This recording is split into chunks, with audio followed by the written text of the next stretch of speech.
One. What up, folks? Once again, it is indeed your boy Tim, the handsome liberal.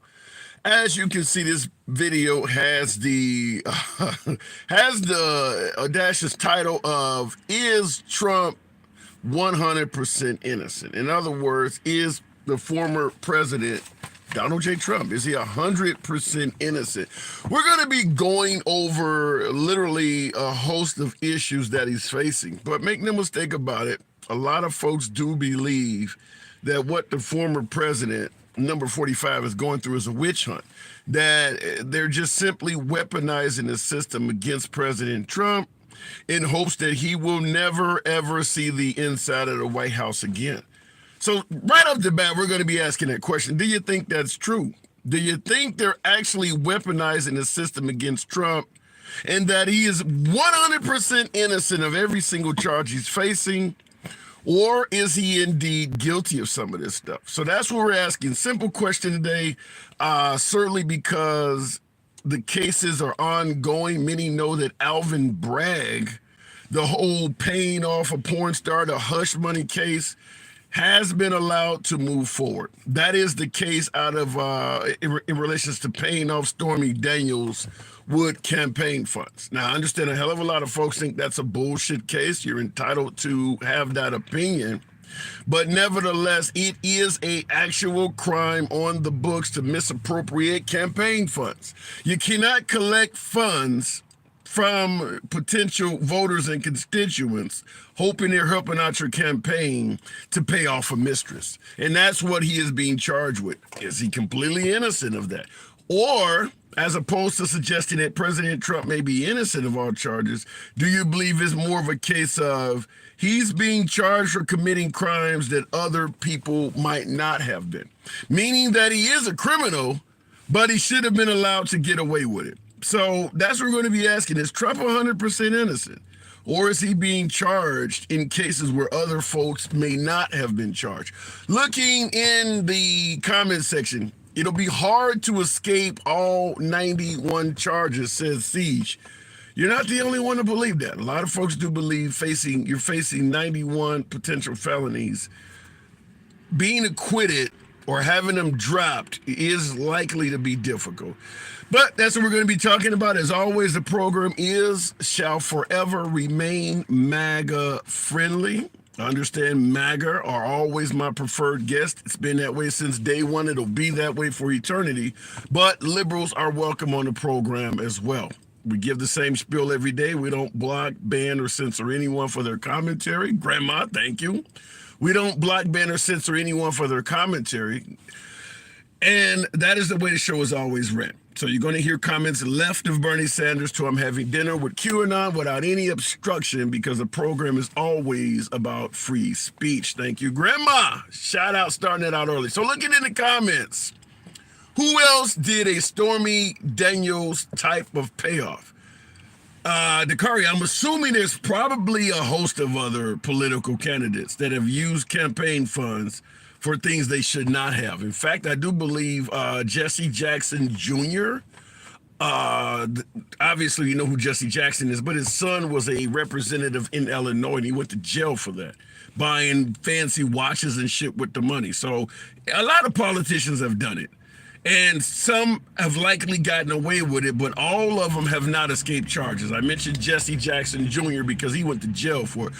Looking in the comments, it is impossible for this man to be innocent, says Mr. Mark on YouTube. You believe it's impossible for President Trump to be innocent? No chance at all.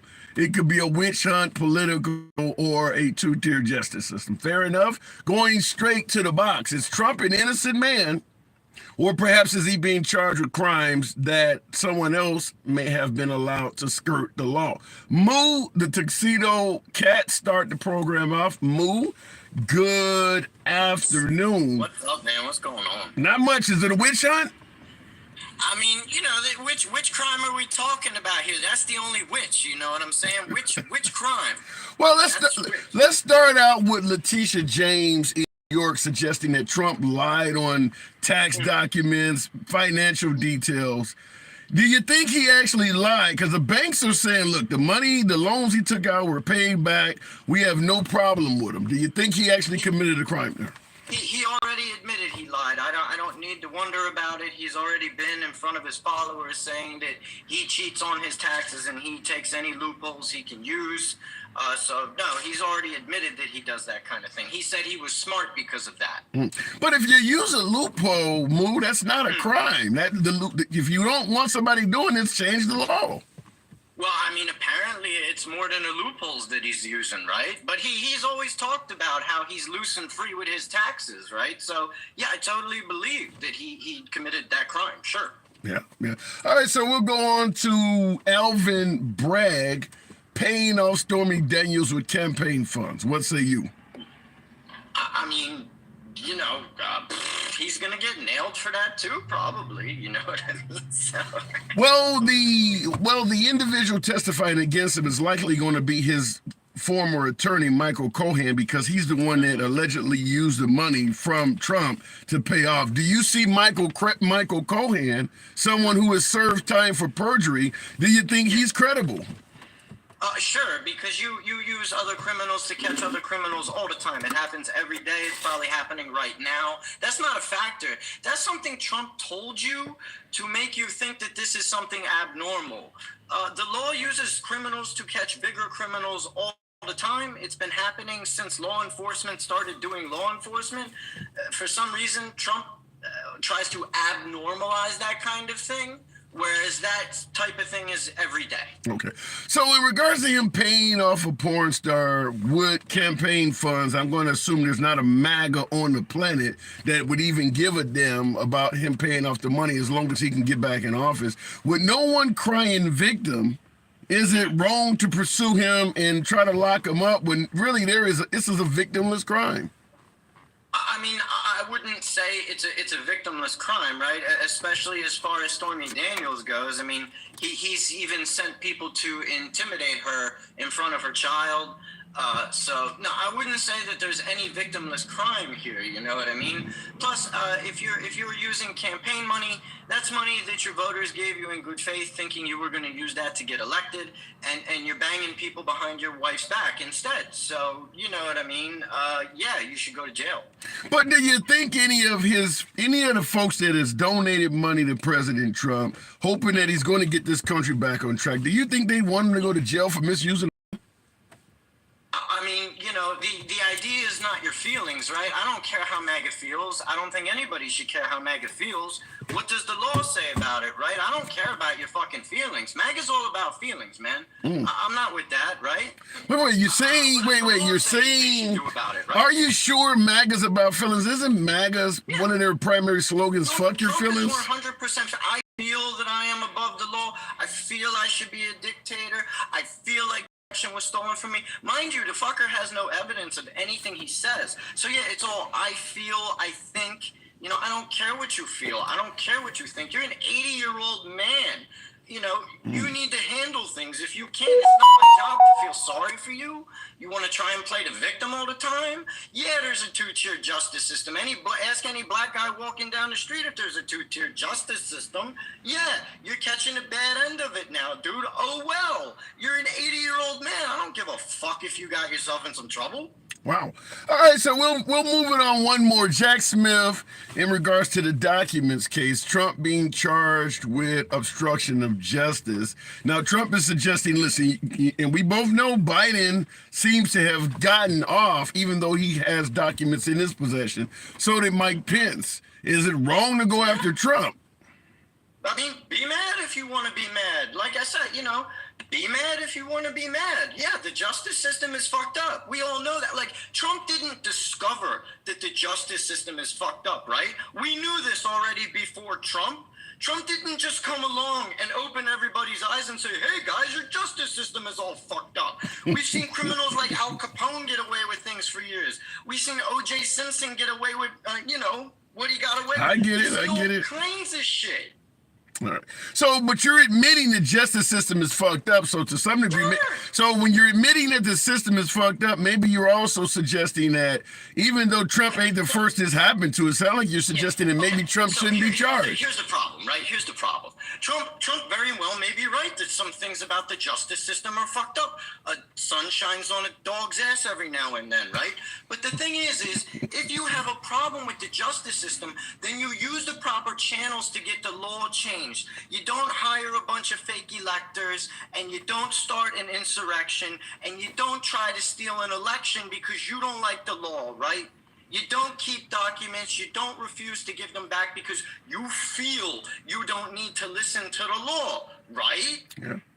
I don't disagree with you, but it sounds like so. But it sounds like if you think the system is bad, you do sound like you're saying Trump is facing charges that if the system was proper, he wouldn't be dealing with.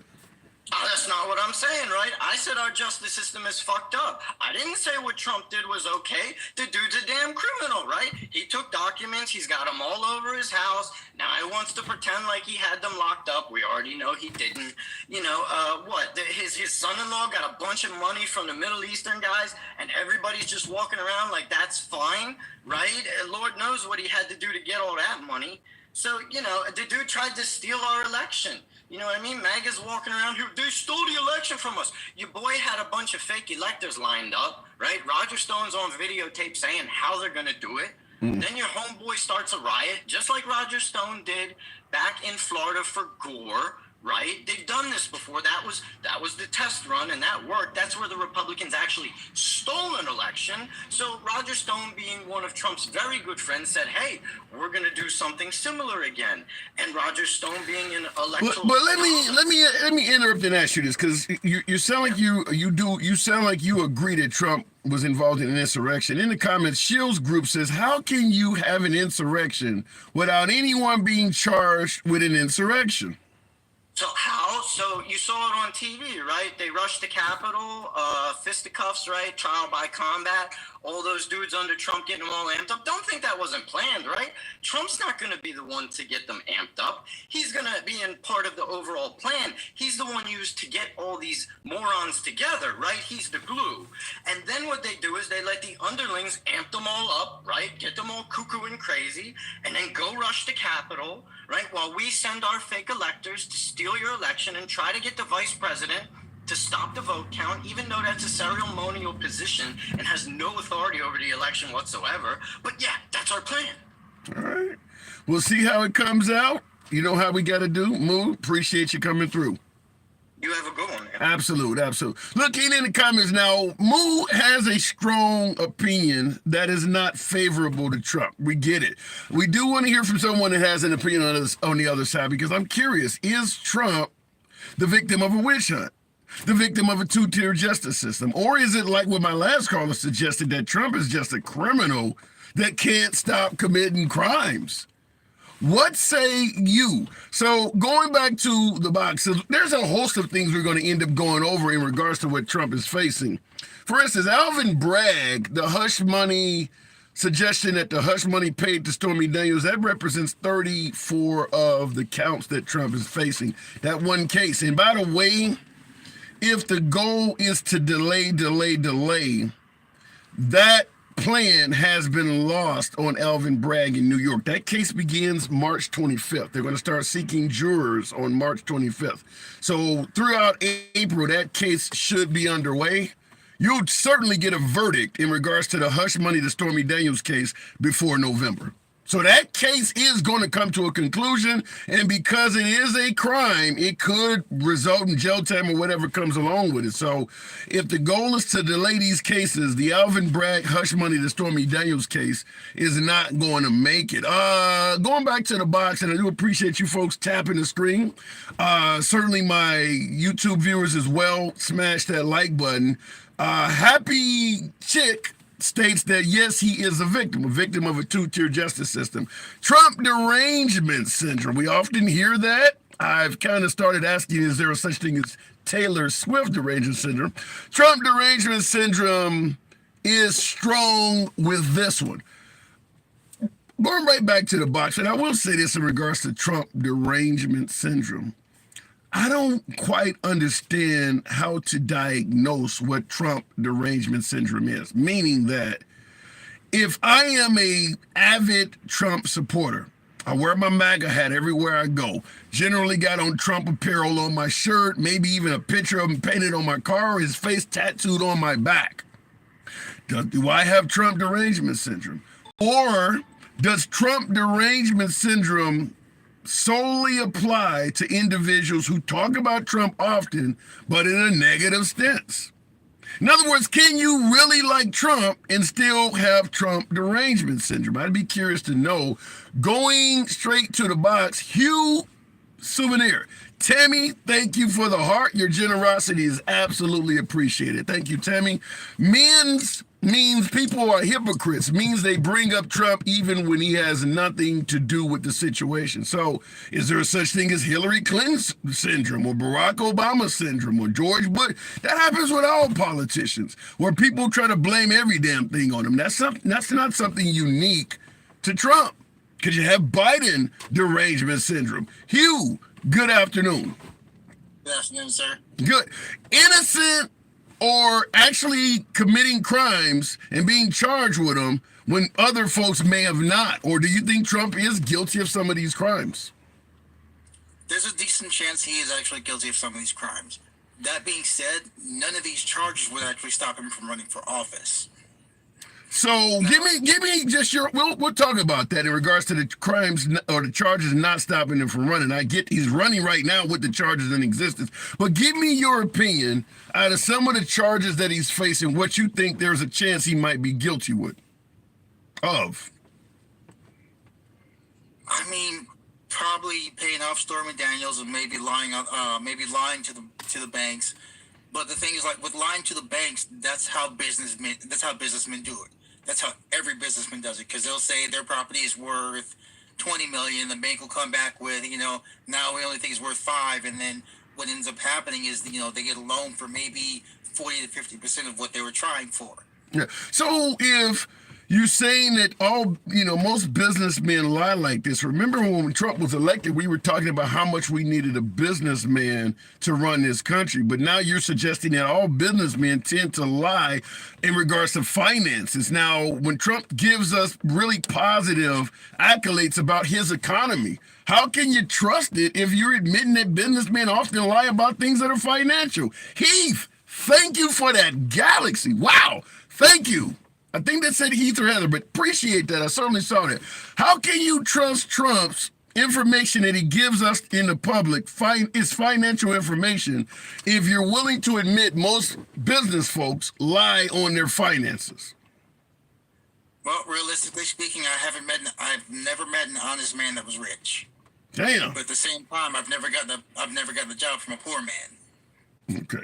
Well, you've never been robbed from, you've probably never been laid off from a poor man either. I get your point. So what happened to Trump coming in and draining the swamp and getting rid of the corruption? It sounds like you're suggesting that by him being a businessman, he's naturally corrupt financially himself. Probably, yeah. Okay. So is he the right one to run this country? Better than what we've had. Okay. So he's not necessarily, so in other words, he's not necessarily great. He's just the lesser of two evils, or the lesser of some evils. I don't think he's a good person. I really don't. However, I think he was a good president. I mean, people are getting the two mixed up because, simply put, like everything that they're charging him for, well, he's racist or whatever else, which that doesn't really make sense either. But none of that really matters. If he's running the country and he does a good job, none of that matters, because if you go to work and you don't like your boss, you're still going to go back to work for that paycheck, regardless of your boss is an asshole or not. I hear your point, and I do agree with you that a hell of a lot of Americans work for employers that they don't like. But at the same time, if you have principles that you stand on and you do have other options, would you continue working for somebody that really makes you feel like shit every day you clock in? That's the option of, well, in this case, it would be the option of, making somebody that makes me feel bad or somebody that takes food off my table. Yeah. What if you could get food on your table with someone else that don't make you feel like that? In a perfect world, yeah, I would take that all day long. Well, and I agree with, but Hugh, we had 9 other Republicans run. It could have been Vivek or Nikki Haley or Chris Christie or Mike Pence or the governor of South Dakota or Tim Scott. other options. You didn't have to go back to the guy that make you feel like shit. Well, while he was in office, I literally, like, there are so many people that are literally saying, while he was in office, I actually had money in the bank. And as a disabled veteran, I'm directly feeling a lot of the things they're doing right now. They are directly cutting back a lot of my benefits. Like, I just got a consult for the chiropractor and physical therapy, right? For my back, degenerative arthritis, a couple other things. All right. They called me yesterday. My appointment isn't until May. Damn. But I'm hearing what you're saying, and I do appreciate your service. I've never served, but at the same time, hasn't veterans have always been complaining about that system? I mean, even under Trump, there was no shortage of veterans complaining that the VA was treating them like shit. Oh yeah, with a lot of the VAs, it's hit or miss. But under him, it had actually gotten a lot better, and I directly saw that. Oh. All right, so listen, I'm with you on the notion that Trump's way he was running the country is favorable to a lot of folks. I get that. A lot of folks favored his economy, certainly the lack of global conflicts that we're dealing with now. But nevertheless, if there is a crime on the books, it doesn't matter if you're Robin Hood. If you committed a crime, you committed a crime. So you said possibly you believe he lied on the financial documents. You said you possibly believe he used campaign funds to pay off a porn star or whatever, which actually is a crime. If he committed those crimes and he's found guilty, because you're correct in saying that doesn't stop him from running, but if he is found guilty and he is sentenced, do you think that should stop him from running? Do you believe he should still be able to run, like some folks might say, even if he's incarcerated? What I believe on that is irrelevant, because even if he is incarcerated, he can run the country from the prison. You really think that? You really think you could run the country? You can't meet. Isn't that what we're complaining about? Legally, he could. Okay, here's what I'm talking about. Hypothetical, but legally, he could. Okay, but here's what I'm talking about.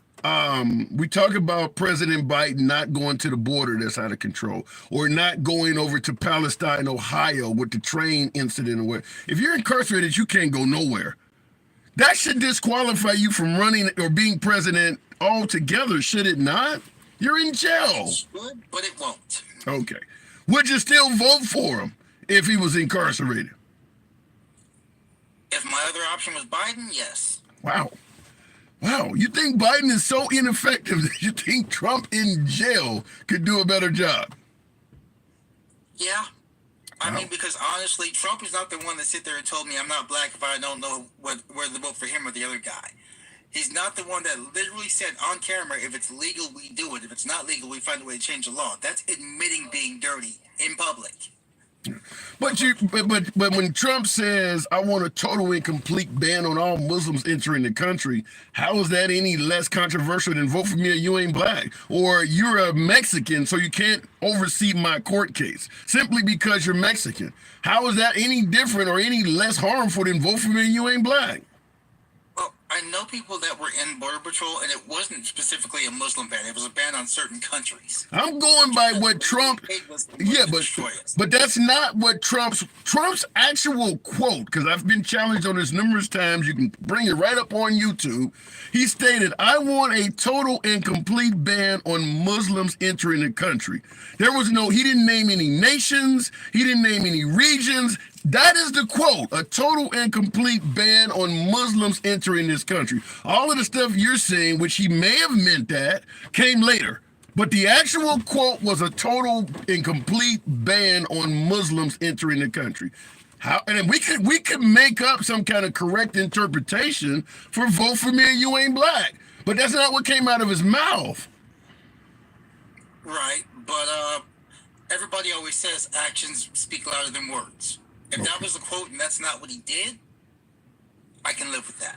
Okay, well, let's go with actions speak louder than words, a quote, but that's not what he did. Folks would suggest that Biden is racist because of that quote, vote for me, you ain't black. But you said actions speak louder than words. First black Supreme Court justice, first black spokesperson, first black vice president.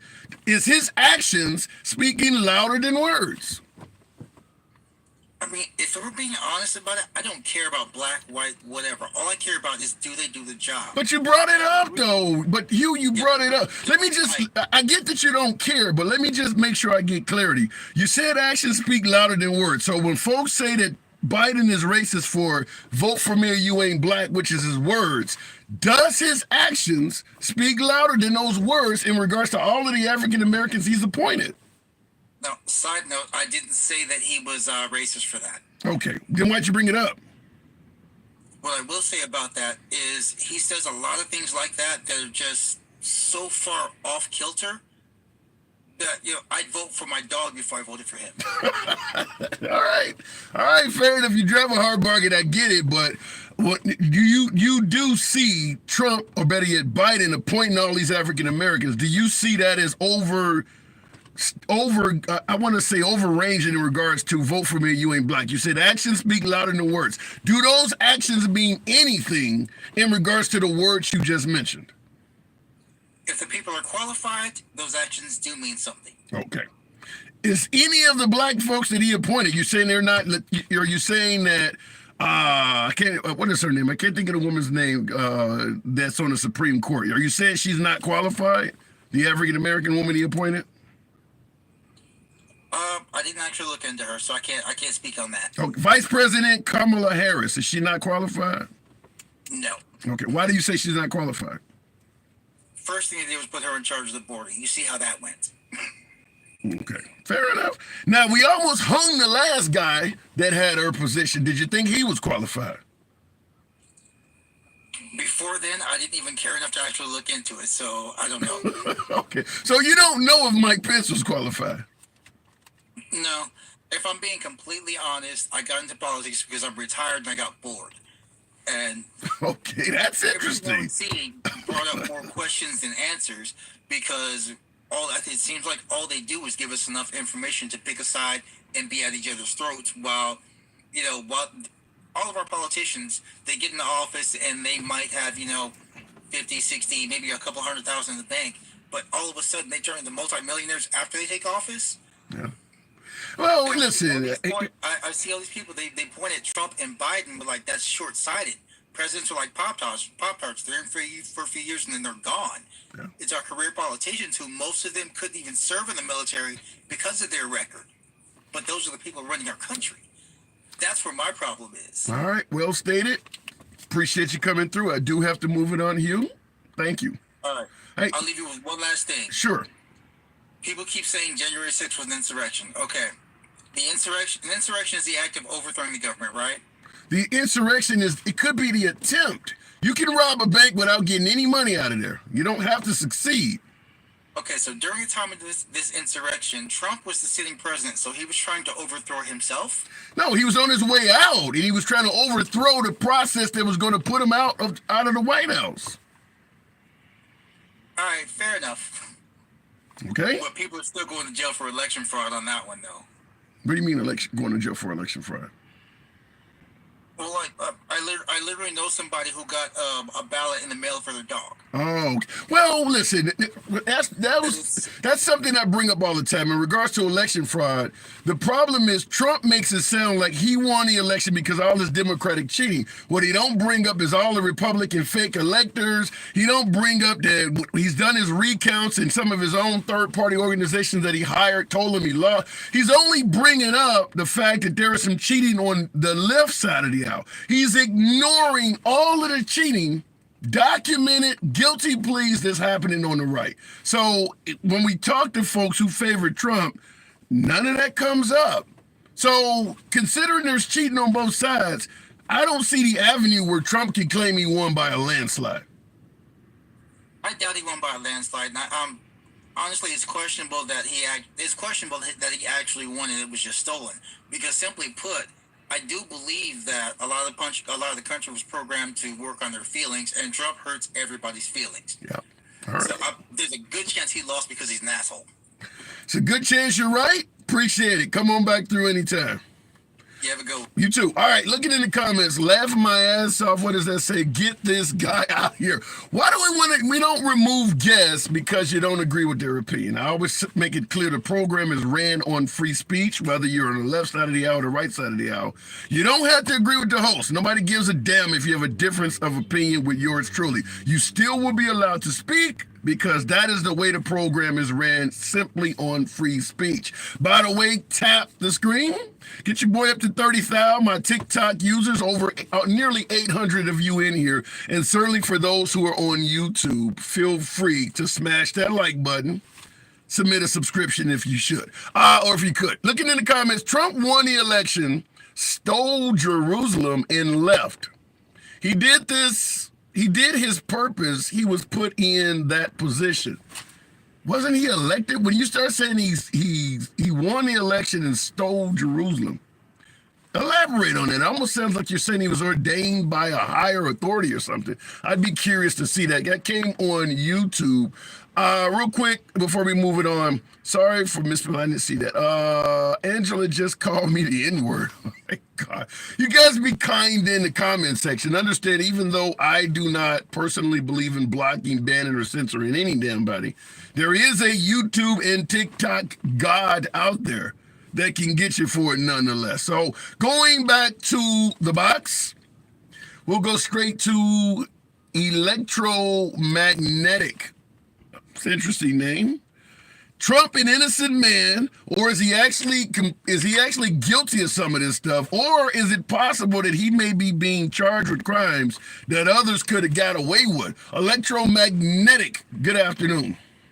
Hey, good afternoon, Tim. I watch you all the time. Big fan. Oh, You're very sure. relaxed and collective. Thank so you. Thank you.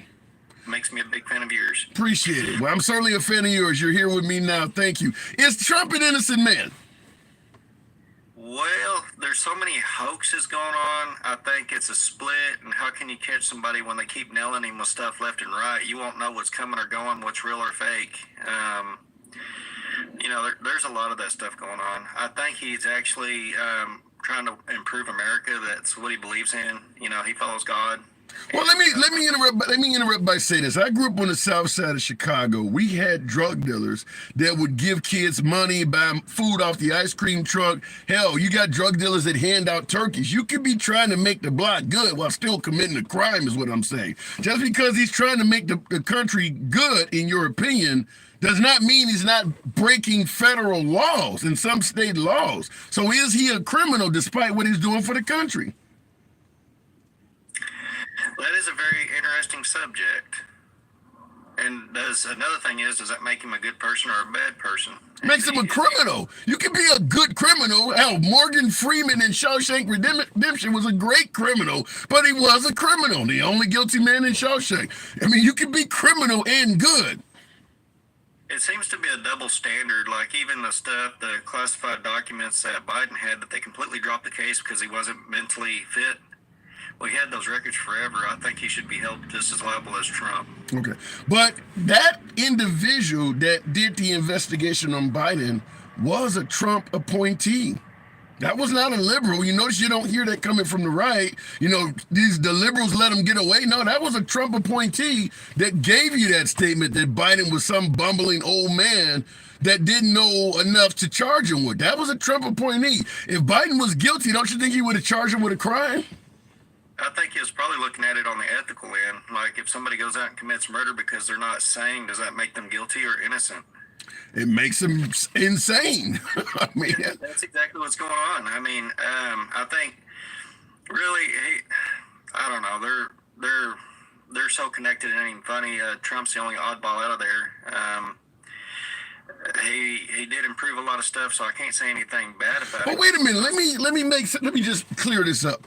When we ask if Trump is innocent or guilty, understand that when he's in court bragging that he straightened the economy out or there was no global affairs is irrelevant.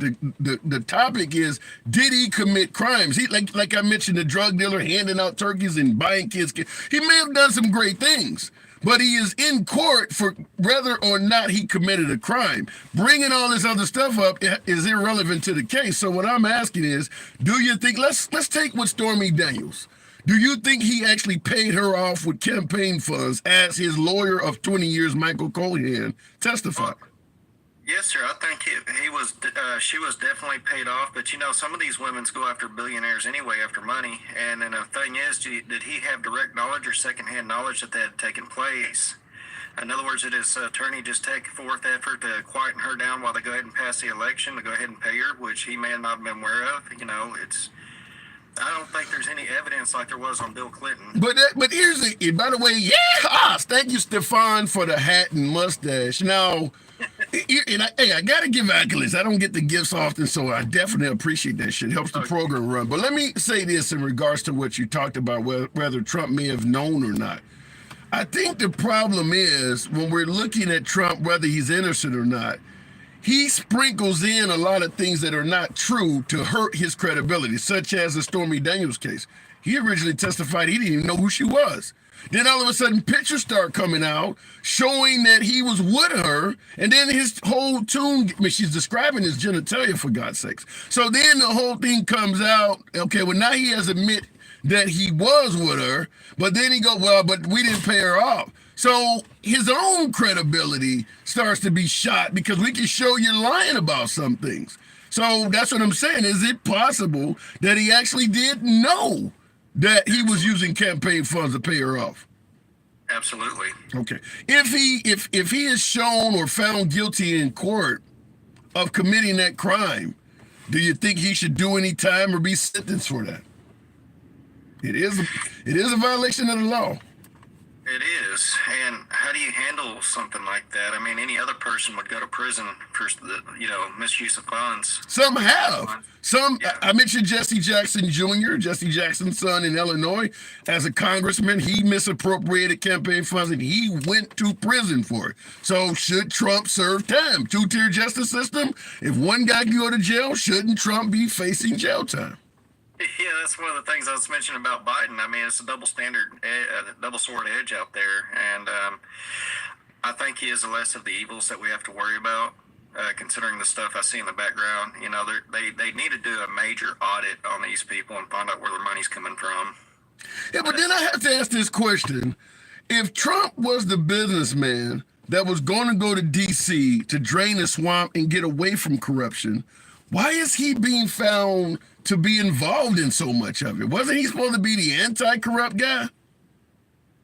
That's it. That's another interesting question. It's all an illusion, or it seems like it, doesn't it? What do you All mean? the stuff that's coming out and the way it was handled, the way, previous presidents has handled things, the way their status turned out. I was talking about even, Bill Clinton back in the day and they had evidence, physical semen on him, and he come out and said, I didn't do it, but we all know he did. Well, he did get impeached for it too. I mean, he did get impeached for doing that. And you don't hear liberals referring to what happened with, wow, Heath with the whale. I gotta acknowledge that. That was beautiful. But in regards to your comment about Bill Clinton, notice he got impeached and folks did not refer to it as a witch hunt. They kind of laughed it off. Look, Commander-in-Chief gets impeached for a consensual act of getting his dick sucked, but nobody said they were making it up. So I'm just saying, nobody looked at Bill Clinton and said he was innocent. With Trump's cases, they're saying Trump is innocent of all this shit. I think Trump needs to admit to his guilt and, let that take the path instead of us lying about it and getting caught on a lie, because that destroys his credibility, not only with us, but other countries. But if he's willing to lie about things that he may have done, how does that make him any different from the swamp? Isn't that what swamp creatures do? Yeah, they do. Okay. You got a point on that. All right. So he's the lesser of two evil swamp creatures, possibly. Nothing. Well, that's what I'm saying, but that not necessarily factual information. That's just my opinion of it. It is possible he could be just as corrupt as everybody else. I don't really know him that well. All I see is, half stuff being spread by CNN, NBC, Fox News. You don't know which one's telling the truth. Yeah. Is there any media outlet that you favor that you believe is being more factual? I'd be curious. Man, I don't even believe in the weather.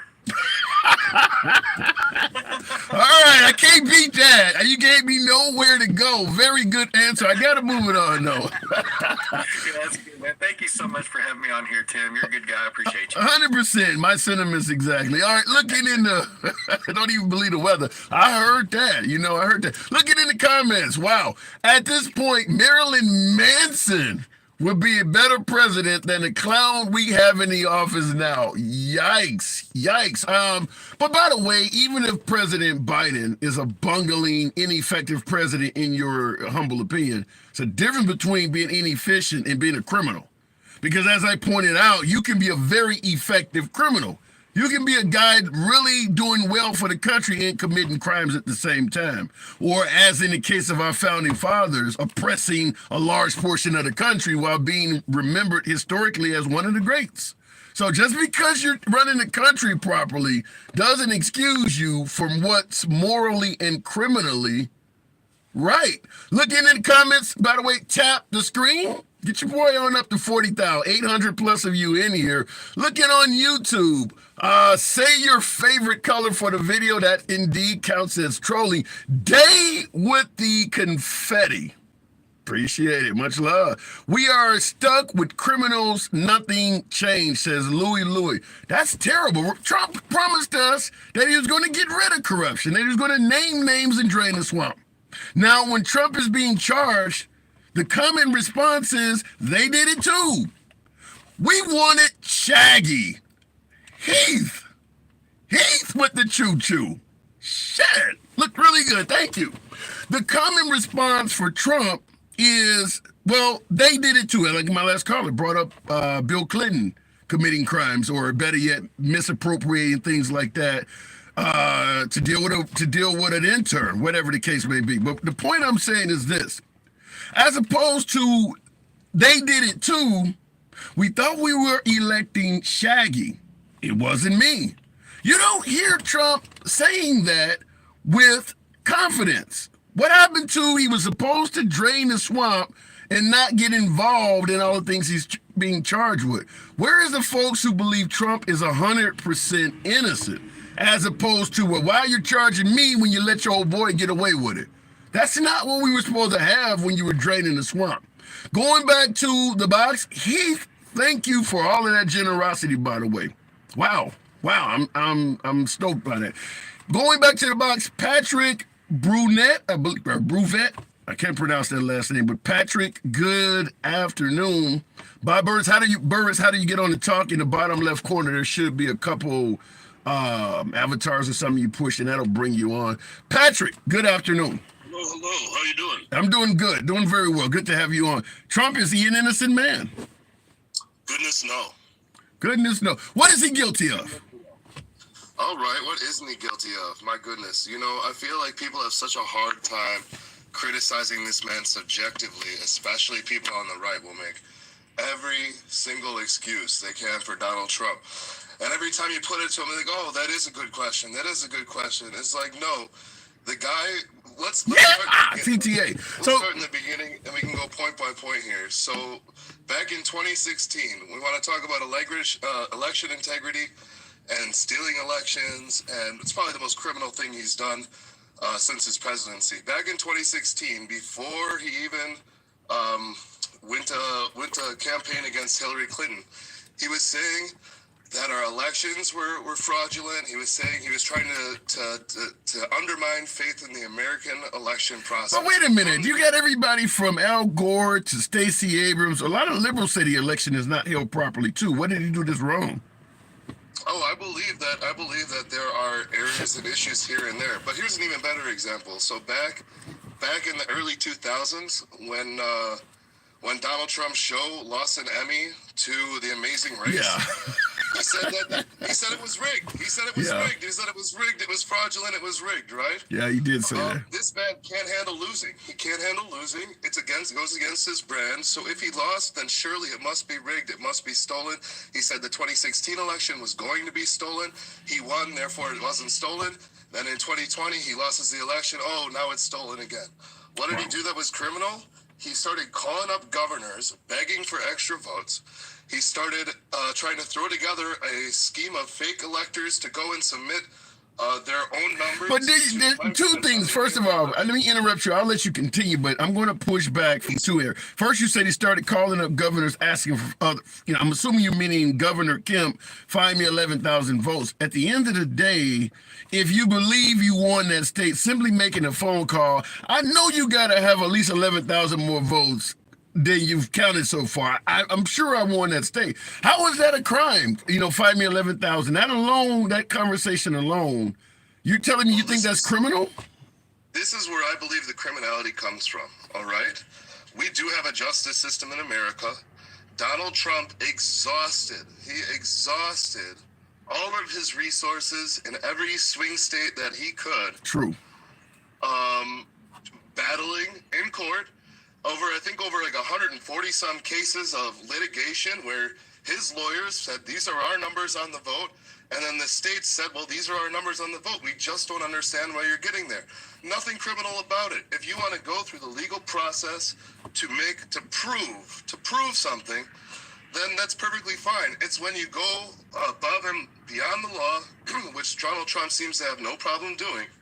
He goes above and beyond the law to try to flip the election his way outside of the courts. Wow. And then say, I have presidential immunity. I'm allowed to do that. I'm allowed to. Any president who's president is allowed to go try to illegally change the numbers to benefit themselves. That's criminal. That is a criminal act, right? So at the end of the day, do you think he should be legally disqualified from running? Or better yet, do you think he should be incarcerated from what you're talking about? I absolutely believe he's incarcerated. One thing that people on the right keep saying right now is, it's a two-tier justice system. And they start drawing false equivalences between the Biden administration and the Trump administration. Your previous caller is like, Biden held on to documents too. Here's the difference. The National Archives requested documents back from Donald Trump. He refused. The National Archives requested documents back from Joe Biden. He immediately had his lawyers. But once again, I gotta play devil's advocate and push back. You're correct. The archives, when they requested them from Biden and Pence, they gave them back, whereas Trump put up resistance. But here's where folks are suggesting Trump may have been mistreated. They requested documents back from Biden that he had in his possession for 20, 30 years, whereas they're knocking down Trump's door to get documents back from him a year after he's left office. In other words, they treated Biden and they treated even Pence to a lesser degree like they were a saint, to the point where Biden could hold on to documents for 30 years before any requests were made. But with Trump, within a year, they're all over him for documents back. You don't see where they treated Trump any differently? I think that there doesn't seem to be a statute of limitations on how many years you're allowed to hold these kind of documents. The fact of the matter is, when the National Archives realized they were missing and said, hey, you have this stuff, and Biden goes, oh shit, I do have this stuff, here, take it back. Yeah, but that goes back to my comment, is that the National Archives, because they were giving Biden such a pass, they didn't realize he even had anything he shouldn't have for a long time. But they were giving Trump such scrutiny that they knew about his documents immediately. Well, it wasn't just the National Archives. The National Archives requested documents from Donald Trump, Mike Pence, and Joe Biden. Mike Pence and Joe Biden both gave up their documents immediately, and then a court subpoena had to subpoena Donald Trump and say, no, really, you need to give us back those documents, those military-grade nuclear secret documents. To which Donald Trump said no, and he hid them in his mansion estate at Mar-a-Lago, right? He hid him, he tucked him away in the back room. We all know this. So twice the people in authority said, you need to do this. And twice he said no, and then he hit him. And the last straw they possibly had was to go break down his door to go get the documents because he refused to give them up. Do I think that means he's being treated unfairly? No, I think that if Joe Biden or Mike Pence had both decided, you know what, we're just not going to give these back because we want them and we feel like we're holding on to power, so we're not going to give these back. If either one of them, then by all means, go. Yeah, let me just say, I don't disagree with you on the obstruction of justice part about Trump. Once they got you, hand them back over. But the point I have is that, and let's be clear, in the case of Mike Pence, they never asked him for those documents back at all. Or Biden. In the case of Joe Biden, they never asked him for the documents back at all. It was a matter of, once Trump started getting in trouble, Biden and his side looked around their property and found documents and called the National Archives and was like, well, you know, I got some too. But fact is, if Trump had never got in trouble, they would have let Mike Pence, or they would have let Biden keep those documents in his possession until he passed away. That's why some folks are saying what happened to Trump seems a bit harsh compared to the fact that Biden would have been allowed to keep his documents forever. And they're saying it's a two-tier system because why is Trump getting treated so differently? I don't think that he's really getting treated all that differently, in my opinion. You know, I think that Biden and Pence saw what was going on with Trump, and they were like, well, shit, you know, do we have any documents that we're not supposed to have? And to cover their bases, they went out and said, hey, we do have some documents that we're not supposed to have. That sounds like someone making a good faith action to me. Biden made that good faith action 30 years later. Some of those documents were in his possession. Yeah, Osley, thank you. Osbeek, Steve Osbeek, thank you. What? Say that again. I didn't hear that. I was celebrating the hat and mustache. Go ahead. I think there's a good enough chance that Biden did not even know that he had them, and as soon as he was aware that he did, he made an effort to give them back. How do you not know? I mean, that doesn't make Biden look good, does it? I suppose not, but you know, sometimes these things have more nuances than we think. Like, and my understanding is that some of the documents that Biden was in possession of were classified retroactively. He was already out of office when they were made classified, and by that point, you know, I mean, I've never been president of the United States. I don't know who keeps what sitting around, or how it's kept sitting around. What I will say is you had somebody who was absolutely unwilling to give up power and was completely okay with usurping the democratic process to remain in power. And I believe deeply that Donald Trump held on to those documents because it was the best he could do to hold on to his power and say, well, I still got something that a president should have, and I'm not going to give it up because these are mine. Wow. And maybe Biden had those documents for 20 years, you know, since the Obama administration. The fact of the matter is, as soon as he found out he had them, as soon as they realized they had them, they let the National Archives know. They stepped up and said, hey, we fucked up. We still have these documents. And I think for people to say, oh, well, both sides. It's like, no, your guy refused to hand up the documents, refused to hand them up. Fair enough. Let me ask you this before I move it on. Now, Name Barber, and thank you for the super chat, stated, we don't know the difference between the level of classification those documents were. I'm trying to figure, why is Trump facing such hard scrutiny? If having documents in your possession is a crime, that doesn't go away because you voluntarily handed them over. Just because Biden and Pence handed documents over, at the end of the day, is it criminal to have them in your possession? If I rob a bank and I go in out of sheer sympathy, or whatever the case, you know, let's see, you know, my conscience get the best of me, and I go hand the money back in a week or two later, does that excuse the fact that I robbed the bank? Goodness, no. But I think that perhaps possessing the documents isn't as important as giving them up when they are requested by the federal government. All right, fair enough. But the issue I have is if you can possibly have documents that others can see that they should not see, then the fact that you turn them back in alone should not necessarily be enough to excuse that, because we don't know what was happening with the documents before you gave them back. We don't know if there's copies out there. Like in Trump's case, Kid Rock is on some radio program, I think Howard Stern or something, admitting that he saw documents in Trump's possession that even shocked him to the point where he asked Trump himself, am I supposed to see this? So even if Trump voluntarily hands them over, you don't know who's seen it already. Right, absolutely. That said, we have no evidence of Biden showing off documents. I'm quite certain we have audio recordings of Trump going through Iraq invasion plans with a group of people at a table very nonchalantly, because I think he's such a narcissist. I think being able to wave those around and show them to people makes him feel special. I think it makes him feel important. And maybe Joe Biden did show them to other people. We don't know that, but we know sure as hell that Trump sure did, right? Yeah. And that seems to be quite evident. All right, Patrick, I do got to move it on. Last question. Do you believe the documents alone should disqualify Trump from ever being in the White House again? Probably not the documents alone, but there seems to be a landslide of criminality behind that man, and I believe he's guilty of most of it. And any one of those would be reason to keep him off the ballot. Fair enough, and I'm assuming landslide is a term that Trump is quite familiar with. Appreciate you coming on.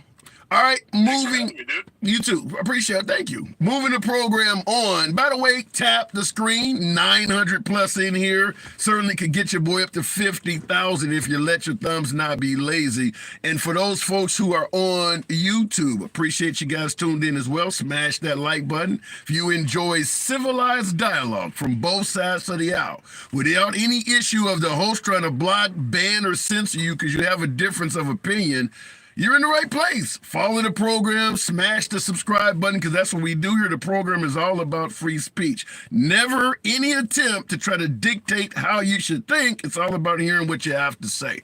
So we go left of Bernie Sanders all the way to I'm having dinner with QAnon tonight, and everyone gets to speak. Be aware, though, the host may challenge you on your opinion. Understand, we do that here. All right, looking in the comments, funding a genocide. Where have you been? Now, I'm assuming that comment came out of YouTube, funding a genocide. I'm assuming we're talking about support of Israel in regards to the war against Hamas, or I'm going to say at this point, the war against the Palestinian people, because a lot of them are dying in this as well. In regards to the comment of funding a genocide, by way of yes or no, in the comments, just type yes or no. How many of you folks believe that if Trump was president, he would not support Israel, whether financially, with weapons? If you think Trump would leave Israel to their own devices in that, type no. But if you think Trump would also give them money and support like Biden, type yes, because I'm assuming folks who suggest that Biden should not be able to run because, well, he's funding genocide. My first question, what do you think Trump would do? Do you think Trump would just let it happen? Be curious to see what you folks have to say. We fund almost every war. There would be no difference in our president. There would be no difference who our president is. We always back war, says Moses Marquez. I agree with that. I'll go straight back to the box. Simply put, many of you folks, particularly my hip hop lovers, may remember Tupac, the rap lyrics, we got money for war, but we can't feed the poor. Fact is, we are a capitalist country. Capitalism is about making money. Fact is, there's no money to be made in feeding the poor. There's plenty of money to be made in war. So when we got money for war, yeah, because that's an investment. There is no investment in feeding the poor. So we will always have money as capitalists for war. We get to test out new weapons and show our prospective buyers where this shit works, because we used it in Iraq. We used it in Afghanistan. We blew up a bunch of people with this device in Vietnam. Here's the footage. See, this really kills people. So there is certainly money to be made in war. There's no financial benefit to feeding poor people. So we'll continue to always have money for war, in trouble feeding the poor. Going back to the box, appreciate you folks that are tapping the screen. 50,000 likes is possible if we don't have lazy thumbs. Trump would aid Israel. And thanks for the subscription, Paula McClain. I absolutely agree. Trump would also aid Israel. Remember, Trump moved the embassy to Jerusalem? He was pro-Israel. In fact, he was closer to Netanyahu than Obama by far.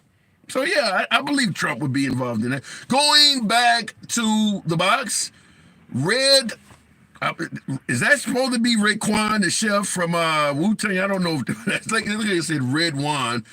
Good afternoon, Red Juan. Is that supposed to be Raekwon? Yeah, absolutely correct. You're like one of the few people that actually caught on to that. Okay, Yeah, I'm a fan of Wu-Tang. So, in regards to President Trump, do you think he's an innocent man being railroaded by a witch hunt, or do you think he actually is guilty of some of this stuff? he's definitely guilty of some of this stuff. I definitely think that there is more sensationalism around it. And I definitely think that his personality doesn't help him out when it comes to this whole situation. I'm definitely interested in what's happening right now in the Georgia case, and that whole situation is. You think Fannie Willis, conflict of interest? You think she might get taken off of it? I think that the best thing for her is to get taken off of it, Wow. not just for her. for her whole entire political future. Like they're trying to set her up for national office after this. She was a judge prior. She's just been elected to this office. Her next move was going to be either the representative in Georgia or go for a Senate play, and she completely fumbled the bag on this whole situation. Yeah, I gotta agree that there was no reason for her boyfriend to be involved in this. She should have been, smart enough to know that you're going out there defending like Trump that has infinite legal resources. They're going to find this shit out. I mean, they're going to pick apart everything about you. So why would she? Not knowing that just seems like an unforced error. But I will point this out for my beloved MAGA viewers that would point out, that she got a conflict of interest and her credibility is shot. Justice Clarence Thomas. Talk about conflicts of interest. His wife is communicating with the Trump campaign during the stolen election claims.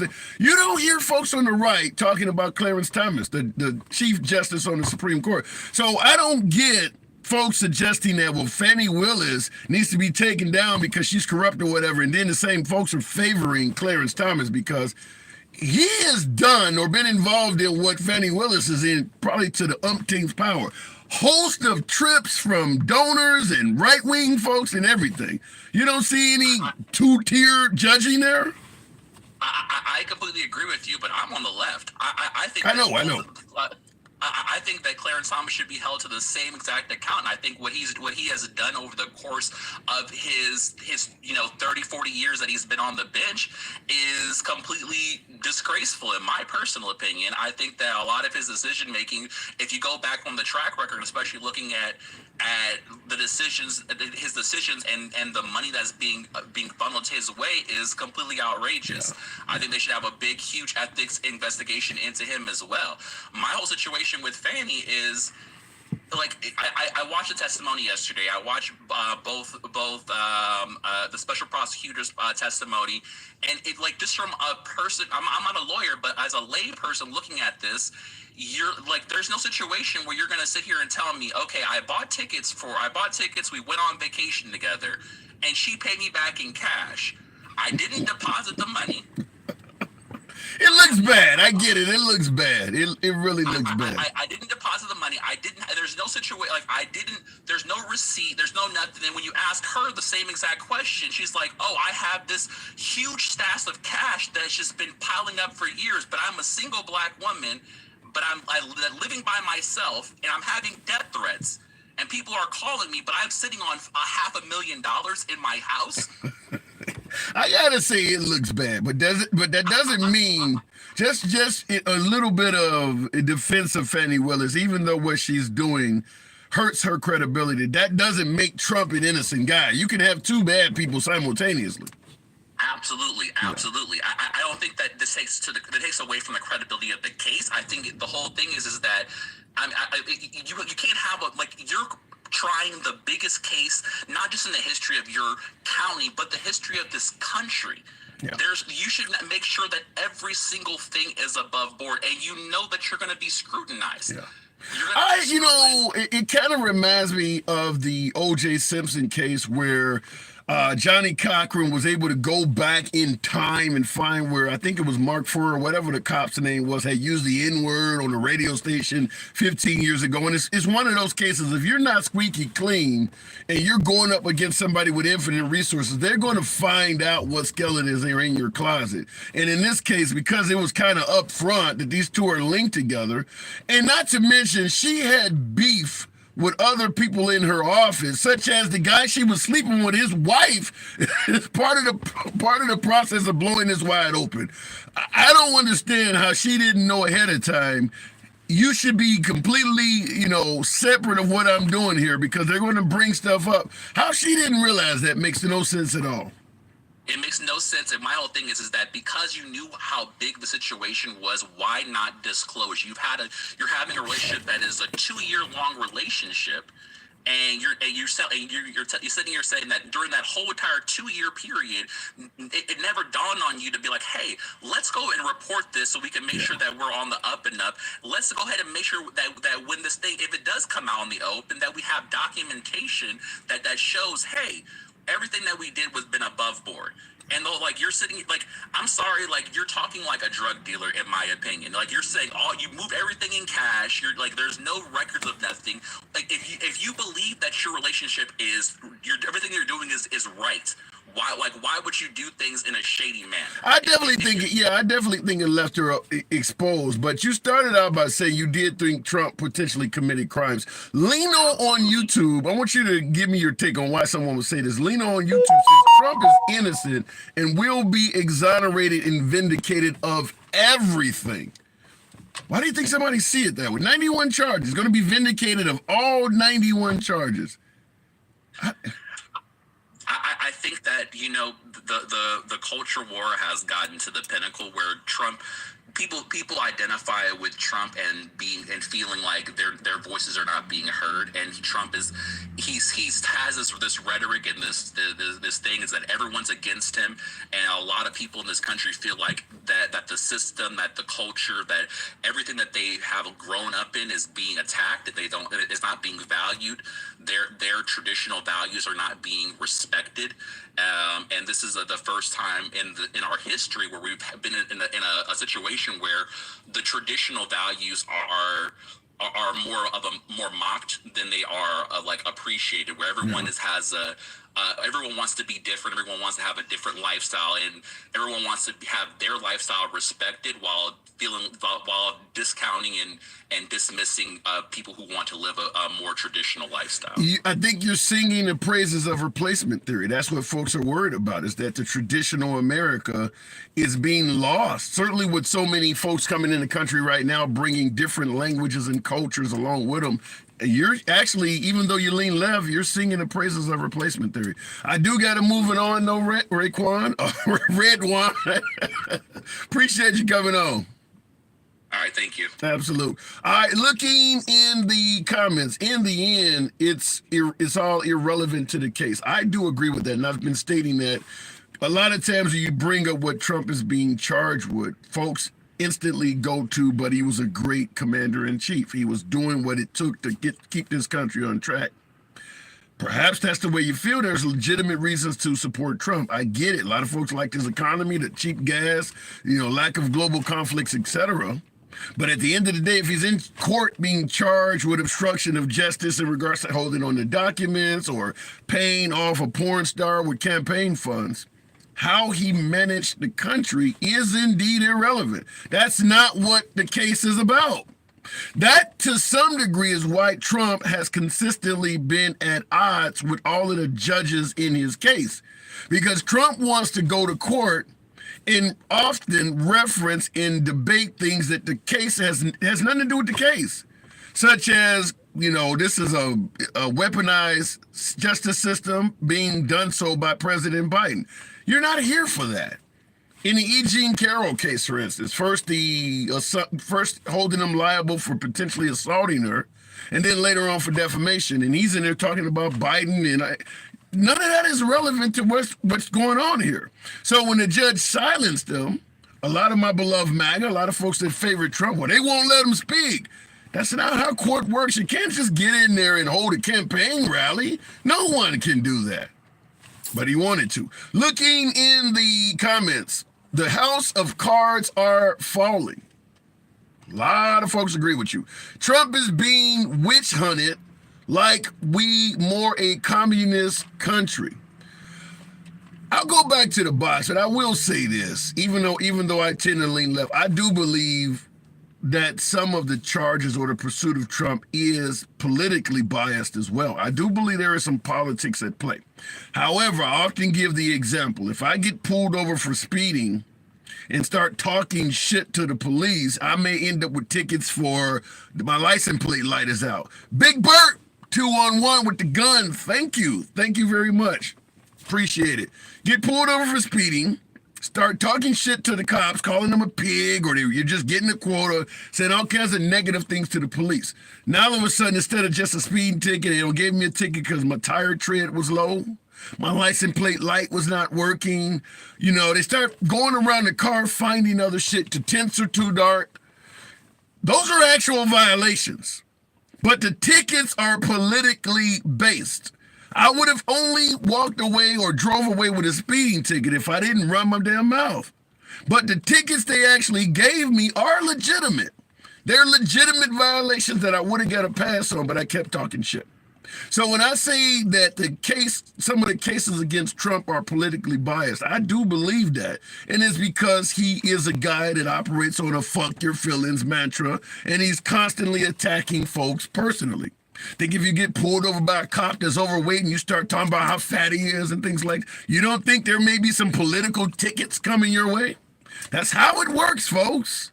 That is how it works. That is not unusual to Trump. If you just had to comply, if you're not committing a crime, why don't you just let them search your car? How about Trump stating, if you plead the fifth, that means you got something to hide? Talking shit can cause a problem. Yeah! Appreciate the hat and mustache. I didn't see who just sent that to me. I think that was Big Dog. Thank you. Going back to the box, he attacks everybody that criticizes him. Yeah, he does. I agree with that. Going back to the box real quick, we'll make it happen with Bob Payner. Thank you guys for holding on. Trump, is he completely innocent? Someone said he'll be exonerated of all these charges. What say you, Bob? I don't know. I mean, I think that it's definitely a political witch hunt.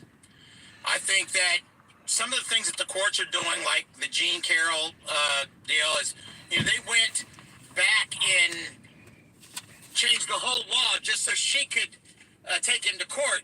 But yet she couldn't even remember when this incident happened. You know what I'm saying?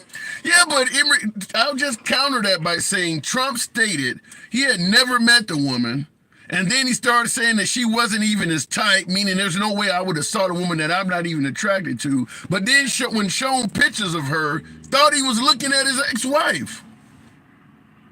I didn't see the pictures of her before that. But I'm you know, those are just things. I mean, you don't wait 30 years to go back and say, oh, now I'm all upset. And she helped with the law to change the law there so it could be done.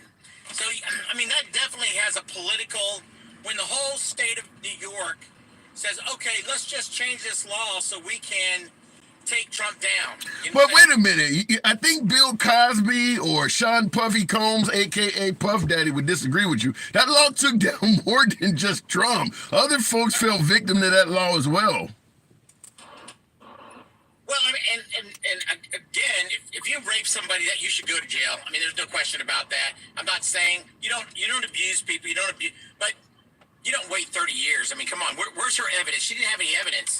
There was no evidence that said that he attacked her. But when you say you don't wait 30 years, you realize how many folks that have been considered victims of Catholic priests and clergymen, they waited 30. You think all of them just making that up? I don't know. I'm just saying if I don't know that you know, for example, the Catholic boys that have been through the ringer or the Boy Scout thing, you know, I don't know. I mean, some people get on the bandwagon just to get on the bandwagon. However, but wait, you said some people, so you do believe that some people get on the bandwagon, but you do believe some others actually do hold that secret for years before coming forward. It sounds like you're saying that it could be possible. Why? My question is, why wait 30 years? You don't. You really don't understand why somebody would wait 30 years when you're a regular average citizen. And your adversary is a media mogul that runs New York, that is a close associate of folks like Mayor Giuliani, got mob friends. You don't see why folks might have been scared of Trump. He was rich back then too. Right. You know what I'm saying? Right. So folks may have been afraid to come forward, just like the Bill Cosby case, where the woman is saying, look, nobody's going to believe me. I mean, you're going against, somebody that has upstanding credibility. Trump was damn near Mr. New York back then. There's a reason to be fearful of coming forward. You're just going to get ridiculed, and at the end, nothing's going to come out of it. To me, it seems like the same with the Kavanaugh deal. You know what I'm saying? That girl comes out, and they go all the way back to high school with him. You know what I'm saying? He's got a calendar of high school. She could never prove her case with anybody, but because she's elderly, she seemed credible, but she didn't have any proof. You know what I'm saying? You know, it's interesting, and I can't speak on that. I do know Kavanaugh got dragged through the mud. I don't know if he was guilty or not, but I think it's interesting we're bringing this up because during the 2016 election, when Hillary Clinton was running for president, to embarrass her, President Trump himself in 2016, long after her husband had served as president, he actually flew and got a plane ticket and got front row seats to the Democratic National Convention and flew all of Bill Clinton's accusers and gave them seats in the front row so that when Hillary Clinton was on stage, she would see them. Now, when we talk about, folks waiting for years and things like that, Trump had no problem using what we're talking about now against those women, though, they had already done their case. You know what I'm saying? I mean, they had already accused Bill Clinton. I mean, that was, it was old business, but yet it was, and I say this, and I don't like, I'm not a number one Trump fan to begin with. You know what I'm saying? I don't like his rhetoric. I don't like this, but I love his policy and I love what he has done for the country. When he was in office, okay? And that's fine, but that goes back to my original statement, though. I also understand his mentality a little bit. He's a building contractor. He talks like a building contractor, He talks like a... Do you really think building contractors who regularly have to get city permits and regularly have to follow law, you really think they talk like that about judges and the media and things like that? You think you could really operate like that? People talk about everybody. Listen to your show every day. But they don't do it in court in front of the judge's face. Well, the judge, for example, like in the Carroll, he's a definite liberal judge, right? Meaning what? I mean, he's got a bias against Trump. How do you know? He said, he didn't like him. He knew he didn't like him. And Trump, he's not one to say, okay, you don't like me, that's fine, I'm good with that. Trump, you smack Trump wants to smack you back, you know what I'm saying? But and I don't disagree with you that there are judges that may have a bias against Trump, but let's be clear. Every judge in the country is likely to be either liberal or Republican to some degree. So when Trump says that, well, this person can't be over my case because they're a liberal, are we supposed to believe that a Republican is going to be fair to him? If you go to any judge or if you're having any kind of trial, the hope for the lawyer on your side is that the judge is favorable to that kind of a case. You know what I'm saying? What do you mean? So, meaning that you're hoping that the judge is if it's a rape case, the judge has done many rape cases. You know what I'm saying? Okay, all right, I get your point. All right, yeah. So that the lawyer feels like he's going to get a better shake with that judge versus one who's never done a rape case and doesn't know anything about, I don't know if I agree with you because I would say, let's take somebody like Judge Judy. She's done many, what do you call those little small claims court cases. I don't think I'd feel great going from, some people have an opinion. Judge Judy's going to be harsh on you no matter what if she thinks you're wrong. The fact that she's done a whole bunch of small claims court cases ain't going to mean nothing. If she thinks you're wrong, you're wrong. And the same thing in Trump's case. If folks believe he's wrong, they're going to see it. But let me say this before I let you continue talking. I think Trump's antics in court, if a woman is saying she's being sexually assaulted, even if she's making it up, you can't bash the hell out of the woman verbally like he was doing. Well, I agree. Again, that's the part about Trump that I don't really like. I like the way, sometimes, if you look, it's just like GE or Ford was going to take their business down South Florida, down to Mexico. Right. Well, basically Ford, Trump says on the media, boom, he gets out there and says, basically, if Ford takes their thing to Mexico, I'm going to tax you so heavy that you're not going to be able to get the cards into the country. You know what I'm saying? Yeah, but let me interrupt you by simply saying, I understand yourself and many, many others favor Trump's policies. He got 74 million votes or whatever the case may be. There's no denying that Trump is favorable to a lot of folks in the country. But what I keep saying over and over again in this live stream is that stuff is irrelevant in the case. I can't go to court if somebody has been charged with, possession of multiple keys of cocaine and talk about how much they looked out for me when I needed rent money, that is irrelevant. It's the crime.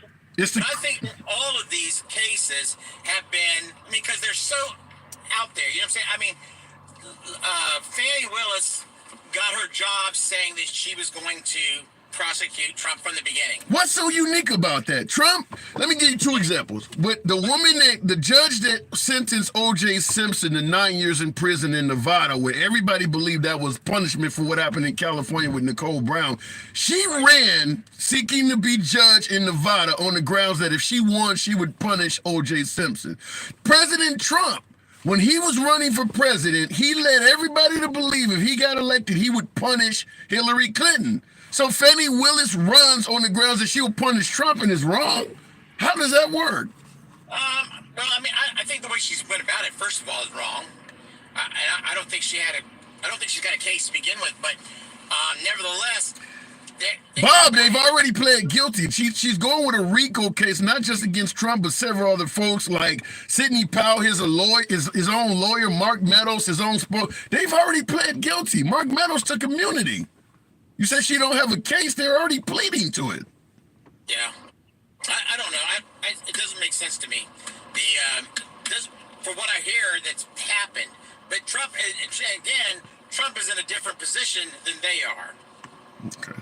You think they just did that on their own for no reason at all? Well, they would have rather have seen the end of it versus continuing to pay to keep it going. I mean, there's still 9 or 10 people that are still on that are fighting it. That are fighting it. Yeah. Right. Exactly. So I don't think it's going to be. Well, I think it's going to be all. I think Fannie's going to be gone, and her boyfriend's going to be gone. Without a doubt. I mean, I've watched that closely the last 2 days, and it doesn't look good for them.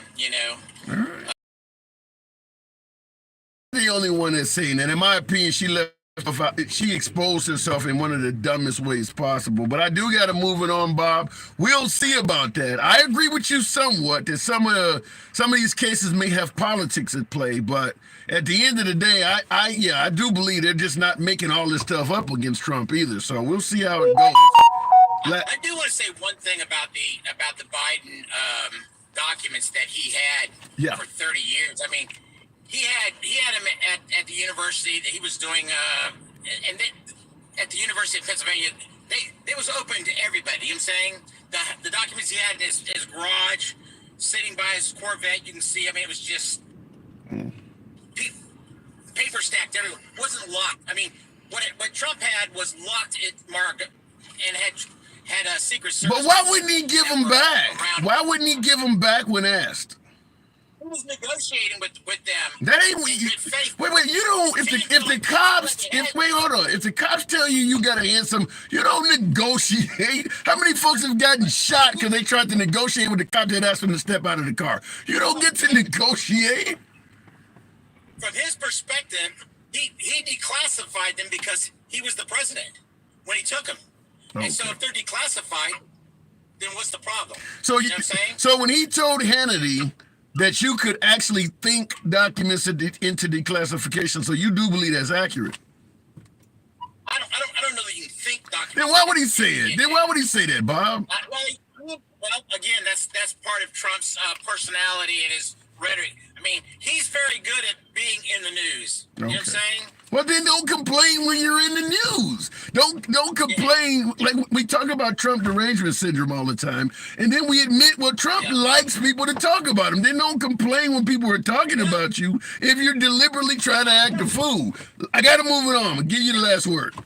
All right. There's not that Trump loves to be in the news, but I still think he's a whole lot better for the country than Biden, for sure. Fair enough. Talk to you on the appreciate you coming on, Bob. All right, looking in the comments. And by the way, there is a host of reasons to prefer Trump over Biden. I'm not going to pretend like everybody that votes for Trump is crazy or everybody that votes for Biden is getting it right. There are legitimate reasons to vote for Biden over Trump and vice versa. So understand, I do see why folks would vote either way, but I continue to state the point. when you're in court, in court and they're adjudicating these cases, that means nothing. The fact that there was no world wars under you or gas was $2 a gallon, it doesn't mean anything. It sounds great. You know, he was a great president. It means nothing when you're in court. Looking in the comments, and in fact, it would be one of those cases where you'll hear folks on the right, well, they wouldn't let us speak. Yeah, because you're in court about a criminal case trying to give praises to Trump. No judge is going to let you talk about that. It's irrelevant to the case. Trump ordered to pay $335 million in civil case. Is that, now that's Letitia James. Is that, because that case hasn't ended yet. Are you saying is that some breaking news? 300, because I know 83.3 million to E. Jean Carroll plus 5 million to E. Jean Carroll.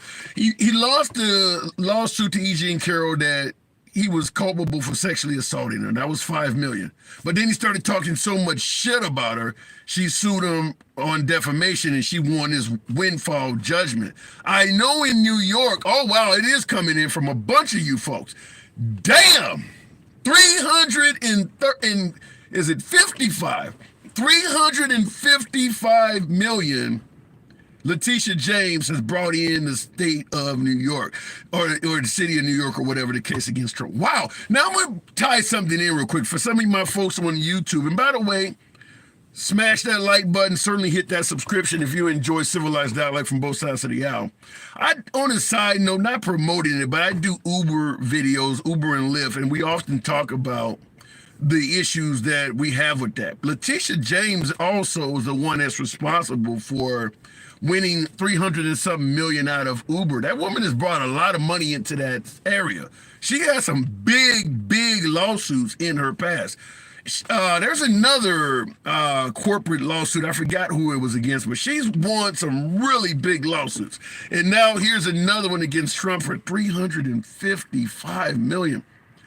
How is he not going to go out like Mike Lindell, the My Pillow guy, or Rudolph Giuliani? I mean, look, the guy's a billionaire, but this money has got to be adding up, because in regards to the 83.3 to E. Jean Carroll, 355 to New York, and New York's going to get their money because they got a lot of property in New York. They're going to get their money, or at least a chunk of it.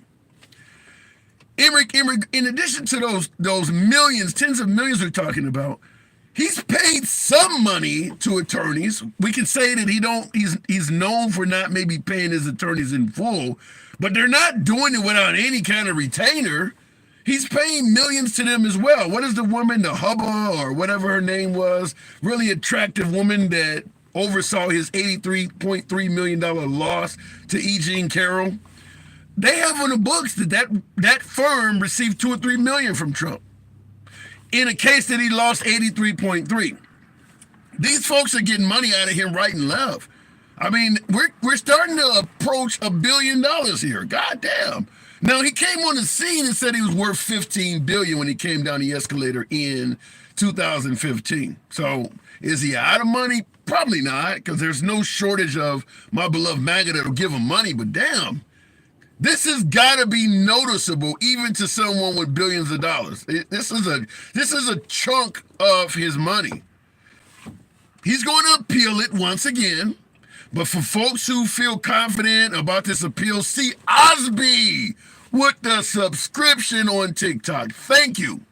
For folks who feel confident, thank you for that subscription. Appreciate it. For folks who feel confident that he can appeal his way out of this, understand, to file an appeal requires you put a percentage of the money you lost down while the appeal is in process. So for E. Jean Carroll, the 5 million he lost, suggesting that he actually had violated her sexually, he had to put money down to appeal that. That was 5 million.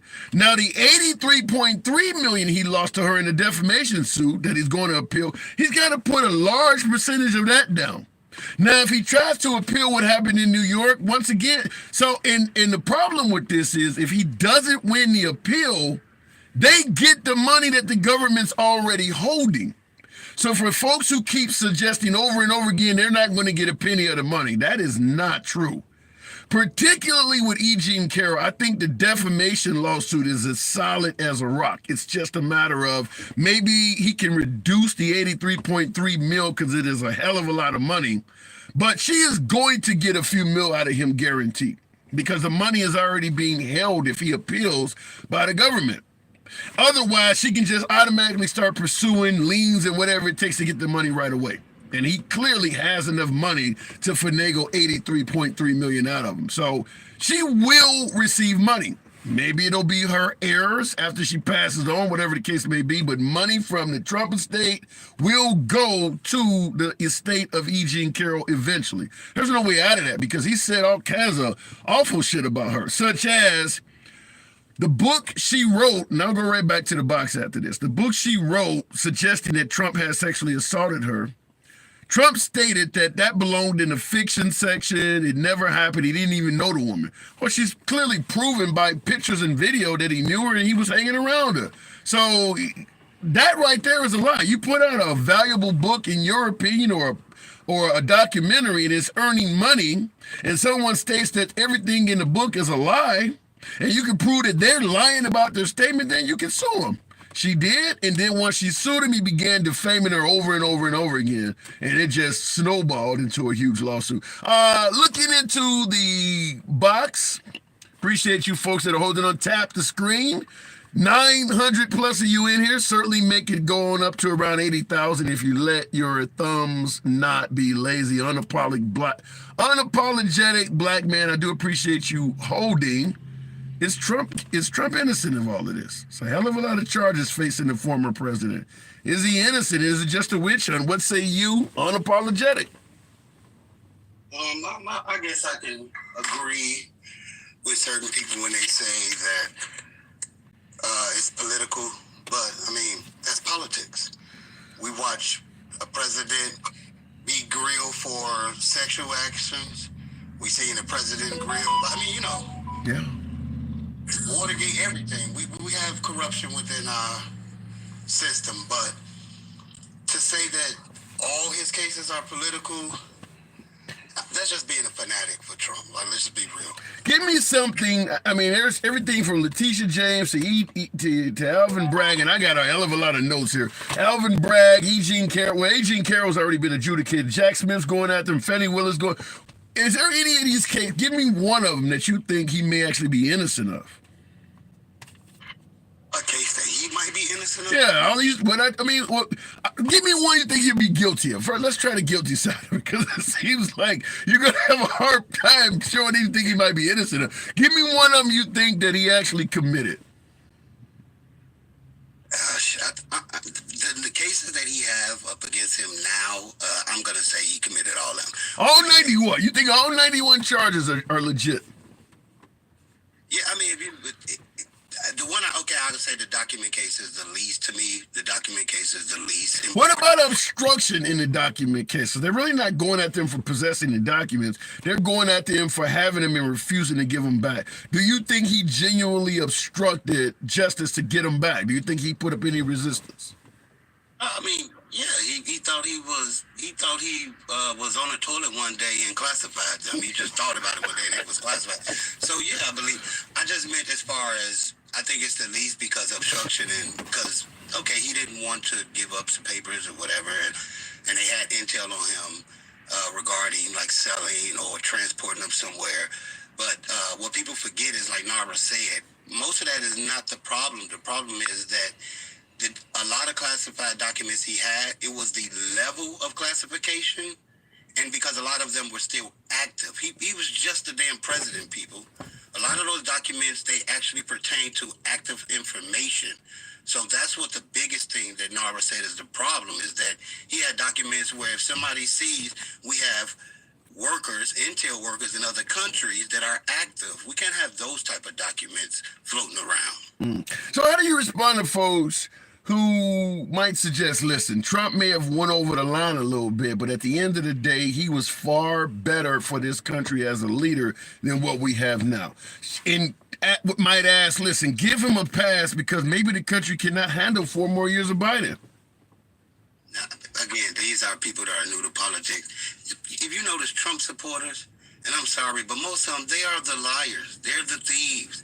They're the social deviants, the social awkwards, the people that wanted to be a part of something and they never were. If you notice, they always complain, I can't purchase eggs. The gas to fill up my F-150 is driving me crazy. Like, you were broke before Trump. You're going to be broke after him. You're going to be broke after Biden. Because a lot of people go off of, like, medium income. But your ass don't belong in that medium income. You only make $24,000 a year. But you do gotta admit, under Trump, at least for a time, the economy was better than it is now. You don't see Trump's economy any better than Biden's? No, that's people living off of other people drinking. Yeah, the economy was good for medium. That's what I said. People think that they belong in the medium income, and they don't. Look up your state medium income. If you work at Starbucks, even if you're a manager, if you work at a nice warehouse and you've been driving forklifts for 14 years, your ass still don't get the medium income. Heath with the meteor shower. You just don't belong to the medium income. But, So- but that's not the point I'm making. Heath, thank you. The point I'm making is that, because you mentioned median income, the point folks that support Trump might suggest is that, okay, the median income is one thing, but my money went further under Trump than it does now. And to some degree, that is true. I mean, we know you could. Oh, I won't disagree that people are having to budget more. But like Thanksgiving time, people were still on this damn app slicing turkeys. Yeah. Christmas time, they were still buying their kids toys. I see these damn kids with hover rounds in the snow right now. So if you're saying you broke, but then you got your kid a $400 hover round, damn hoverboard, then I mean you need to do some different budgeting then. Right, but you said people may have to budget a little bit more under Biden, but they still buying their kids' toys. But what about folks who say, I don't want to have to budget more? Under Trump, I had plenty of money. My 401k was doing well. I was heading toward retirement fairly comfortable. But now under Biden, I damn near got to get 2 jobs. How do you respond? I mean, the economy does matter. I say, grow the fuck up. That's what a dope is. Shit, we have to budget. Shit, my kid, you have to budget as your kids get older. My damn son is 12 years old. He's in the damn size 7. I got to shop at the shoe store with me now. Take him with me now. So let me ask you yourself personally, is your finances under Biden better, worse, or about the same? In fact, in the comment section, better, worse, or the same under Biden. But in regards to you, Unapologetic, is your finances better, worse, or around the same as they were under Biden? That would be kind of unfair for me to answer simply because I'm with the union and I'm in the steel industry. So I can tell you about when Trump lost a tariff war and the steel prices went up. Okay. And we didn't get any increases for 4 years because the price of steel was just fucking ridiculous in America. So we didn't see tax raise. We didn't see wage increases for 4 years. But after the subsidies and the tariffs that we paid for, by the way, decreased the inflation then. But so your industry is kind of market specific, but like on YouTube, Obi-Wan says way worse. You do understand why some folks who feel like they're doing worse under Biden might vote for Trump. You do see that as a legitimate reason to vote for Trump, don't you? I don't see it as a legitimate reason to vote for Trump, but I give you a legitimate reason to why to like Trump. If you want to be wait, if a person was doing much better, like Obi-Wan on YouTube says, way better, way worse under Biden, if they were doing way better under Trump, you don't see that as a legitimate reason to vote for him? No, again, like I said, grow the fuck up. If you're not gonna know, if you don't want to know why you're spending more on food now, then I don't give a shit why you have to spend more on food. I mean, because a lot of people, that's what they want. They want you to hear their complaints. But then when you say, it's just like, if you come up to me and be like, God damn it, man, I got to do this. And then I just agree with you. I'm just your fucking friend. I don't want to have a conversation with you. I don't want to know why. I'm just supporting you. Like, yeah, you're doing Tim wrong. Grab me a damn. I'm about to strike with you. I don't even work with the damn company. So I mean, that's what a lot of MAGA supporters do right now. They jump on board with shit, and I get it. So why do you think that is? You're saying that MAGA favors Trump to the point where they're willing to jump on board with Trump in regards to things that they don't even have stake in. Why do you think that is? Again, like I said, it's just social deviants, people that never were a part of anything. These are the liars. These are the corrupt people. These are the criminals. Most of the people like MAGA supporters, they don't even vote. You know what I mean? These are they don't. They don't. Trump. Most of Trump supporters are people that have they are wealthy. And then the uneducated ones, like I said, they're just jumping on board with the Tucker Carlsons. They're jumping on board with the, Laura Ingrams. They're just jumping on board. They don't actually care. So you don't seem to have a high opinion, certainly on an educational level, of Trump supporters. You sound like you're suggesting they may be sheep. I mean, I don't like Macho Man Randy Savage supporters. I don't like fucking Hogan supporters. Like, what the hell? What are you supporting him for? He's a president. He's supposed to pass legislation. That's their only job as politicians. He's supposed to pass legislation. Now, if you want a entertainer, then like I tell you all the time, then get his ass back on The Apprentice. I like that show too. You're fired. But right now, we're seeing that everything that he said is flipping on is that he's being fired right now. And instead of people saying like, jump ship, because right now it's like the Titanic. If Trump was a damn cat, I'm jumping ship on your ass. I'm not sticking with your ass. Give me a lifeboat. And I'm like, what's the name? I will grab a child to get on that lifeboat because women and children first. Wow. So I'll grab a child. But you don't see any benefit to the lack of global conflicts that we were dealing with under Trump. I mean, we got a lot of shit going on that's looking pretty scary, for lack of a better term, under Biden. You don't see any issue with, you don't see any benefit, or you don't give Trump any credit for the fact that wasn't happening under his watch. Once again, that's why I tell people that, look, I'm not about to talk to no goddamn child. If you don't know that conflicts were under Trump, then you didn't care. That's what I mean. They're just jumping on board with things. Because I guess 2018, Russia moved their Navy fleet right in between Odessa and Crimea. Nobody cared. Yeah.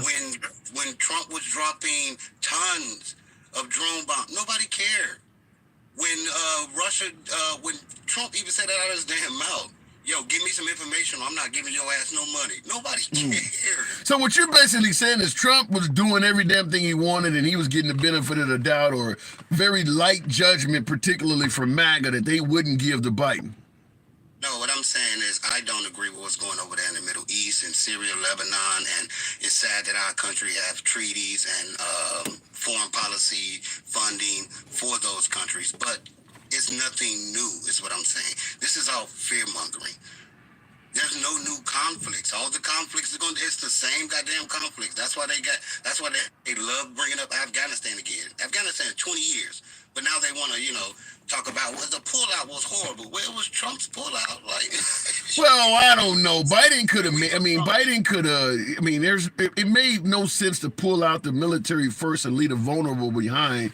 I mean, Biden could have made it so that pullout was done more safer, and that whole suicide bombing didn't take place. That happened under Biden. I don't know if I'm gonna give Trump responsibility for the 13 lost servicemen in that Afghanistan pullout. That happened under Biden. And in fact, Biden got up there and said the buck stops with me. So he even took credit for that. So now I could agree with you on a certain extent, but we have to think about it. It's just like if me and you were over there and Trump said, you know what, we're about to do a pullout. And me and you like, finally, shit, we get to go home. And then we turn around and Trump say, oh, by the way, I let go 5,000 Taliban, by the way.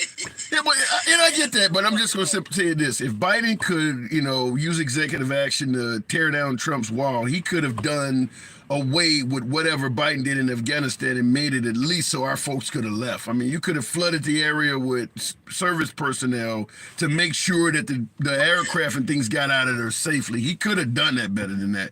But I do got to move it on. And by the way, at the end of the day, listen, even though Biden gets responsibility for that botched evacuation, he's not the military. They gave him a plan on how to do it. He accepted it. It went bad, and he gets blamed for it. It's not like Biden planned the evacuation of Afghanistan, but it happened under his watch. And like I said, I give him he has to take his credit for what happens under. You know me and you always say, under a president, whatever happens under you, you got to take credit for that shit. I don't care. So, yeah, I agree with you that it was under him, so he has to take credit for it. But that's the whole point of our conversation. We see Biden, he has no problem with taking credit, even if it's helping fucking... That is true. That is true. Yeah, you'll never hear Trump say the buck stops with me, but I got to move it on. Trump told Jesus that I will never. Can you imagine telling Jesus, I will never ask on your ass. I will never call on you. He did. I'll explain that because he didn't say that exactly, but I know what you're talking about. Appreciate you coming in. And what my last caller was saying is that Trump is on video admitting he's never asked God for forgiveness in his entire life. So that is that's a fairly narcissistic statement for somebody who suggests that they're a Christian. That can you be Christian without asking God for forgiveness? Wow. Looking in the comments, that 355. I see somebody says 364 million that Trump has been ordered to pay New York. Sure, Letitia James going to be having a really nice seafood dinner at the expense of her employers tonight. But wow, now that has come in while I've been on air, so I'm eager to, once we end the show, to go onto the cable news outlets and see how that looks. But damn, I would assume Trump is going to have a nice paragraph on X, something on Rumble or some of these social media pages, Truth, whatever they call it. He sends out a truth. I'm sure he's going to really go in deep on Letitia James. We'll see what happens. Looking in the comments, she gets paid to do her job like everyone else, says SG. Yeah, and she's bringing wow, that woman brings in a lot of money. I mean, that's a 300, what did he say, 355 million? You think Trump has it? You think Trump has 355 million to be seized from him? Remember, he suggested when he was running for president in 2016, if you elect me, you're going to get tired of winning. He doesn't seem to be doing that right now. The only thing that's working in Trump's favor is delay. He's had some victories in terms of delaying cases. What's going on with Fannie Willis in Fulton County, Georgia, for instance, now that her own affairs are being on trial, could delay the case. But make no mistake about it, every case against Trump, whether civil, federal, or at the state level, when they are adjudicated, he loses. So the goal is to delay those cases so they never come to a verdict before he becomes president, because there is no not guilty verdicts coming down for Trump. There is no case where he's actually winning. He's just delaying them, and that's where the victories are, is that I could stop this from happening, or I'm able to appeal this. But when the case is exhausted to its end, he walks away a loser. So it's got to be scary for the Trump camp, because your only goal is to delay. And by the way, if he doesn't win the presidency, wow, he's going to pay a huge price, because then the cases are going to go into their entirety. Looking in the box, tap the screen. Perhaps we can get to 100,000 likes today. If the 800 plus of you in here let your thumbs and not be lazy, you could be anywhere you want to be on this app. Always a pleasure having you here with me. For my YouTube viewers, we have a simulcast on YouTube. Certainly appreciate you folks here as well. Feel free to smash that like button. Certainly a subscription would be helpful if inclined. Understand, we do not block, ban, or censor anyone for their commentary. So if you're watching the program and it feels like they're bashing Trump, bashing the liberals, it's because folks get to speak. When you come up, the same will apply to you. And if you disagree with yours truly, no one gives a damn, because it's all about free speech. If you enjoy that type of dialogue, a subscription or a follow on TikTok would be appreciated. Who cares if he named a Bible verse, says Zilla Zoe? And that's in reference to someone asking President Trump to name his favorite Bible verse. I'm just going to say this in regards to being consistent. Let's be clear. If President Biden was asked to name his Bible verse, his favorite verse in the Bible, and he failed to do so or didn't do it, he's an old man. He don't even remember his damn last name. Of course he couldn't name a Bible verse. But then when Trump doesn't do it, nobody seems to care. Listen, I'm talking about being consistent. That's all I'm talking about, because we would hammer Biden if he answered that question the same way Trump did. Such as, during the E. Jean Carroll deposition, Trump mistaked E. Jean Carroll for his own ex-wife. How would we feel if Biden didn't even know who the hell his ex-wife was while looking at her? That sounds like dementia, wouldn't it? So I want to point that out, that even though Biden falls downstairs, falls off bikes, certainly looks like he's ailing, Trump makes a hell of a lot of mistakes too that seem to get a pass. It's not, he don't make as many as Biden, but he certainly makes a substantial amount of them, such as suggesting that the Civil War featured soldiers defending airports some 100 years before the invention of the airplane. It didn't get a lot of credit, but it certainly happens. Looking in the box. Appreciate you folks that are tapping the screen as well. Get your boy likes on up. We'll go straight to the professor. Good afternoon. Welcome to the program. I don't know what just happened there. We may have to move it on. Why do people think if you don't support Joe Biden that you support Trump? Great question, because that's generally what happens. If you look at folks who are not fans of Joe Biden, the large majority of them are supporting Trump. I mean, that's kind of how the election is ran. If you don't cast a vote, you're helping one or the other. We can ask what your policies are, how you feel about pro-life versus pro-choice. What's your opinion on the Second Amendment, Christianity in schools, LGBT? And by those answers, I can tell you, if you choose not to vote, who you are helping out. Not voting doesn't mean you're not participating. It just means somebody is going, hell yeah, I'm glad his ass ain't voting anyway. All we need to know is where you stand on certain issues, and we can tell you who you're helping out by choosing not to vote. Going back to the box, not a fan of Biden, but voting for him. And then, of course, we have the never Trumpers in the House. I mean, I've said it before numerous times. There's a hell of a lot of reason why Biden got 80 million votes. A lot of my beloved MAGA, how the hell did Biden get all these votes campaigning from his basement? The never Trumpers. You think John McCain's widow, you think John McCain's daughter, Meghan McCain, are going to vote for Trump? No. He said a lot of negative things about their dad. But they're not going to show up to a Biden gathering. They don't like the liberal president. They just hate the Republican one.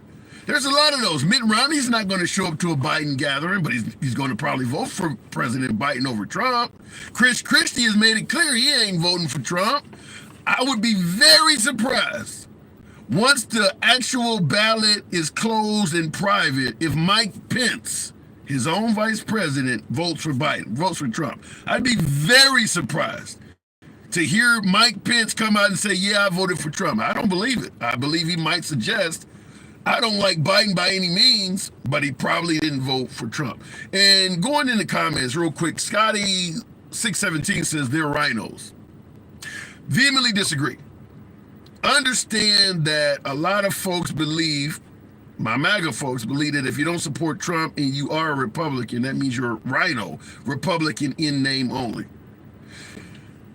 Trump has a lot in common with Bernie Sanders. Fact is, Bernie Sanders is not a true Democrat. Trump is not a true Republican. The liberals sensed that Bernie Sanders was not a true Democrat, which is why the traditional Democrats did not let him into the party, because they knew if he became president, he would divide the Democratic Party. The folks who still support Bernie Sanders are often at odds with the Democratic Party. Think AOC. Think Elizabeth Warren. Those folks who are more progressive than Democrat. But the Democratic Party knew Bernie Sanders was an outsider, so they didn't want to propel him to the top of the Democratic ticket. He ran as a Democrat because he needed access to the funds from the DNC, because you can't do it off your own personal finances.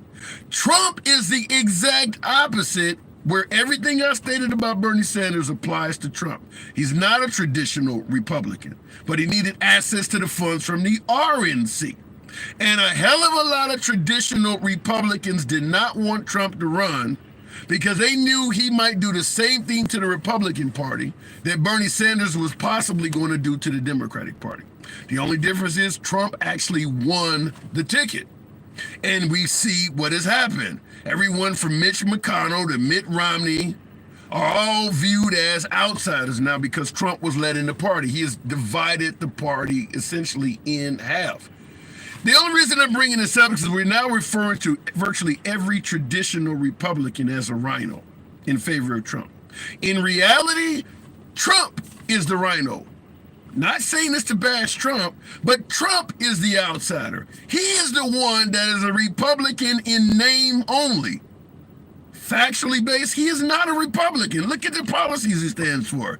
He's the one that banned bump stocks, talked about taking away firearms before giving due process in mental illness cases. That's not traditional Republican values.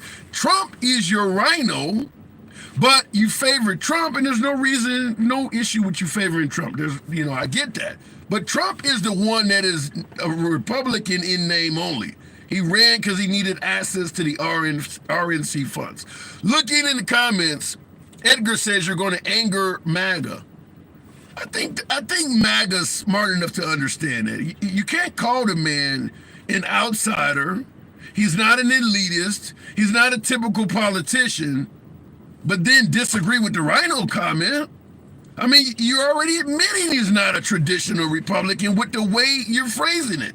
It's just nice to use rhino because it demonizes the other folks. Going back to the box, Blunt, 1969. Appreciate you coming on the program, asking that question. Is Trump innocent or is it a witch hunt? Blunt, what say you?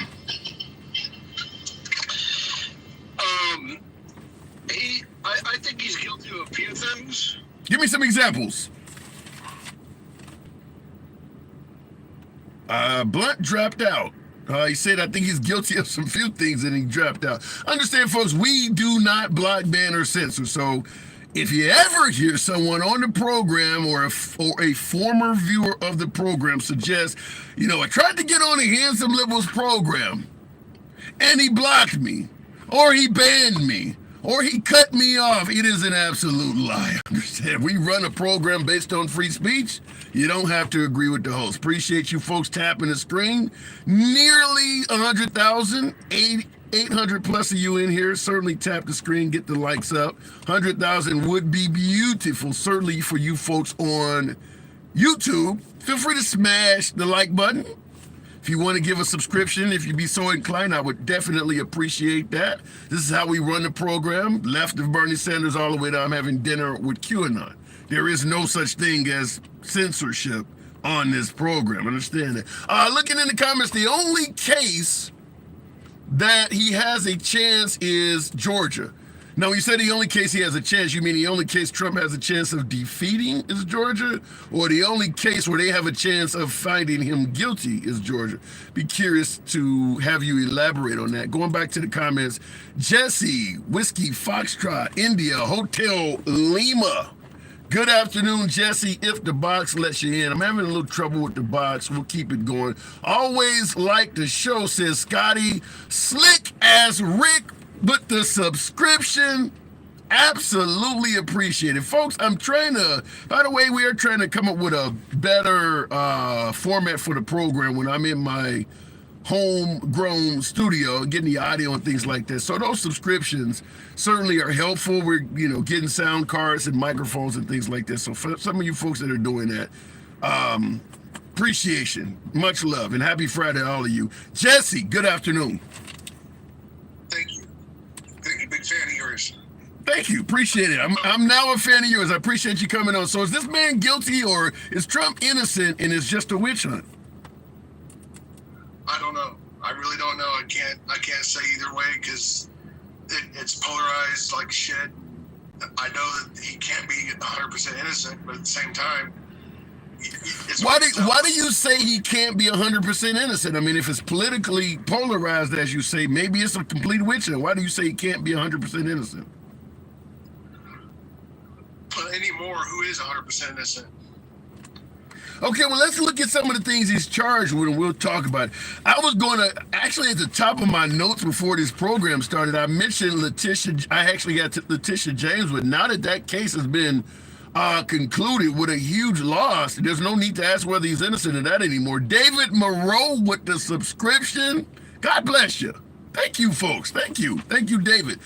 So we'll go right on to Alvin Bragg now that Letitia James can be chalked off as a loss.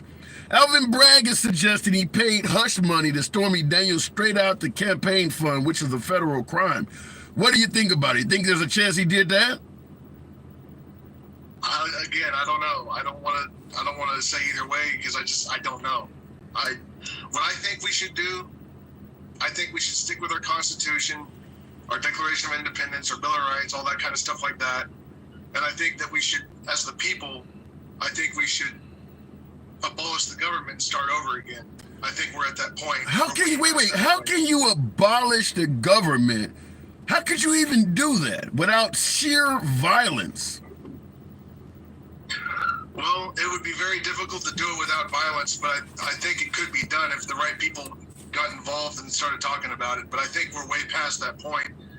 Well, Jesse, let me just, I hate to go down this race issue, but Jesse, I gotta say, as an African American, it would frighten the shit out of me to abolish our government, because without big government, this country was treating me pretty bad at the state level. You abolish government and let the individuals decide? You talk about you ever heard of the phrase sundown towns? There would be sundown counties and sundown states if there was no federal government. I don't even want to think about being LGBT in a society where there's no government. You think that would really be better for America? Well, I don't want no government. I'm saying, like, I think we need to get some new blood in there. Like, appoint new government is what I'm saying. Okay, and just another number with another subscription. Wow, there's more subscriptions than I've ever had in a single day. Thank you. So if we get new blood in there, wouldn't Nikki Haley or Vivek Ramaswamy or the governor of North Dakota, wouldn't they have counted as new blood? I don't know. Nikki Haley, I think, shot herself in the foot whenever she said she wanted to raise the retirement age to 70, because that's just bullshit to me. I mean, that's crazy. And I agree with you. There's no way in hell I would want to continue working until I'm 70. But I have to ask this question. How does Nikki Haley get held accountable for such an awful statement, but Trump saying he wants to be a dictator on day one? How does he not get held? I mean, we don't want to work till we're 70, but do we want to live under a dictator either? I mean, how does he escape accountability for that? Well, I don't think she should escape accountability for it. I mean, if you're trying to run for this country and be a president, you should be held to the highest level of scrutiny that there is. And, you know, the people depend on the government to run it and be just and fair and all that kind of stuff. And if they're not, well, they ain't worth a shit. Right. So when Trump says he wanted to be a dictator, and by the way, in the comments, JP says, when did he say that? Just type in dictator Sean Hannity. He said it to Sean Hannity on television. So when he says he wants to be a dictator on day one, do you see that statement as problematic, as I want to have folks working until they're 70? Yeah, I think it's an overreach for sure. Okay. Because, I mean, we're a free nation. We're a free country. We don't need a dictator. We need to hold our Constitution near and dear to our hearts and never let go of is what we need to do. Our First Amendment, our Second Amendment, all that stuff. We need to keep that, hold on to it, and cherish it, because if we don't, we will perish. I guarantee you that. So let me ask you this question. Now, obviously, you and I realize, you know, tossing out the entire government is not going to happen in our lifetime unless there's a serious civil conflict. But in regards to President Trump, and you're suggesting that you don't know if he did or did not do any of this stuff, but you said we should stick to the Constitution, stick to the Declaration of Independence. So if we stick to the laws and the way the Founding Fathers set this country up to be, I have to ask this question.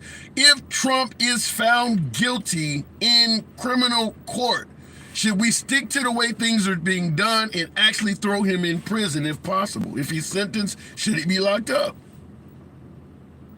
I mean, if it was me, I'd get thrown in prison, so yeah. I mean, fair is fair, right? Yeah.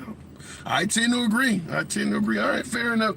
And now, with them going after him on these 14th Amendment claims, in your humble opinion, what happened on January 6th? Well, I think, I don't know. I think that I saw a TikTok yesterday, and it was a guy that was admitting that he was working with the FBI as an undercover agent on January 6th, going around and amping people up and getting them hyped up to go do shit and all that kind of stuff, that he was working for the FBI. So...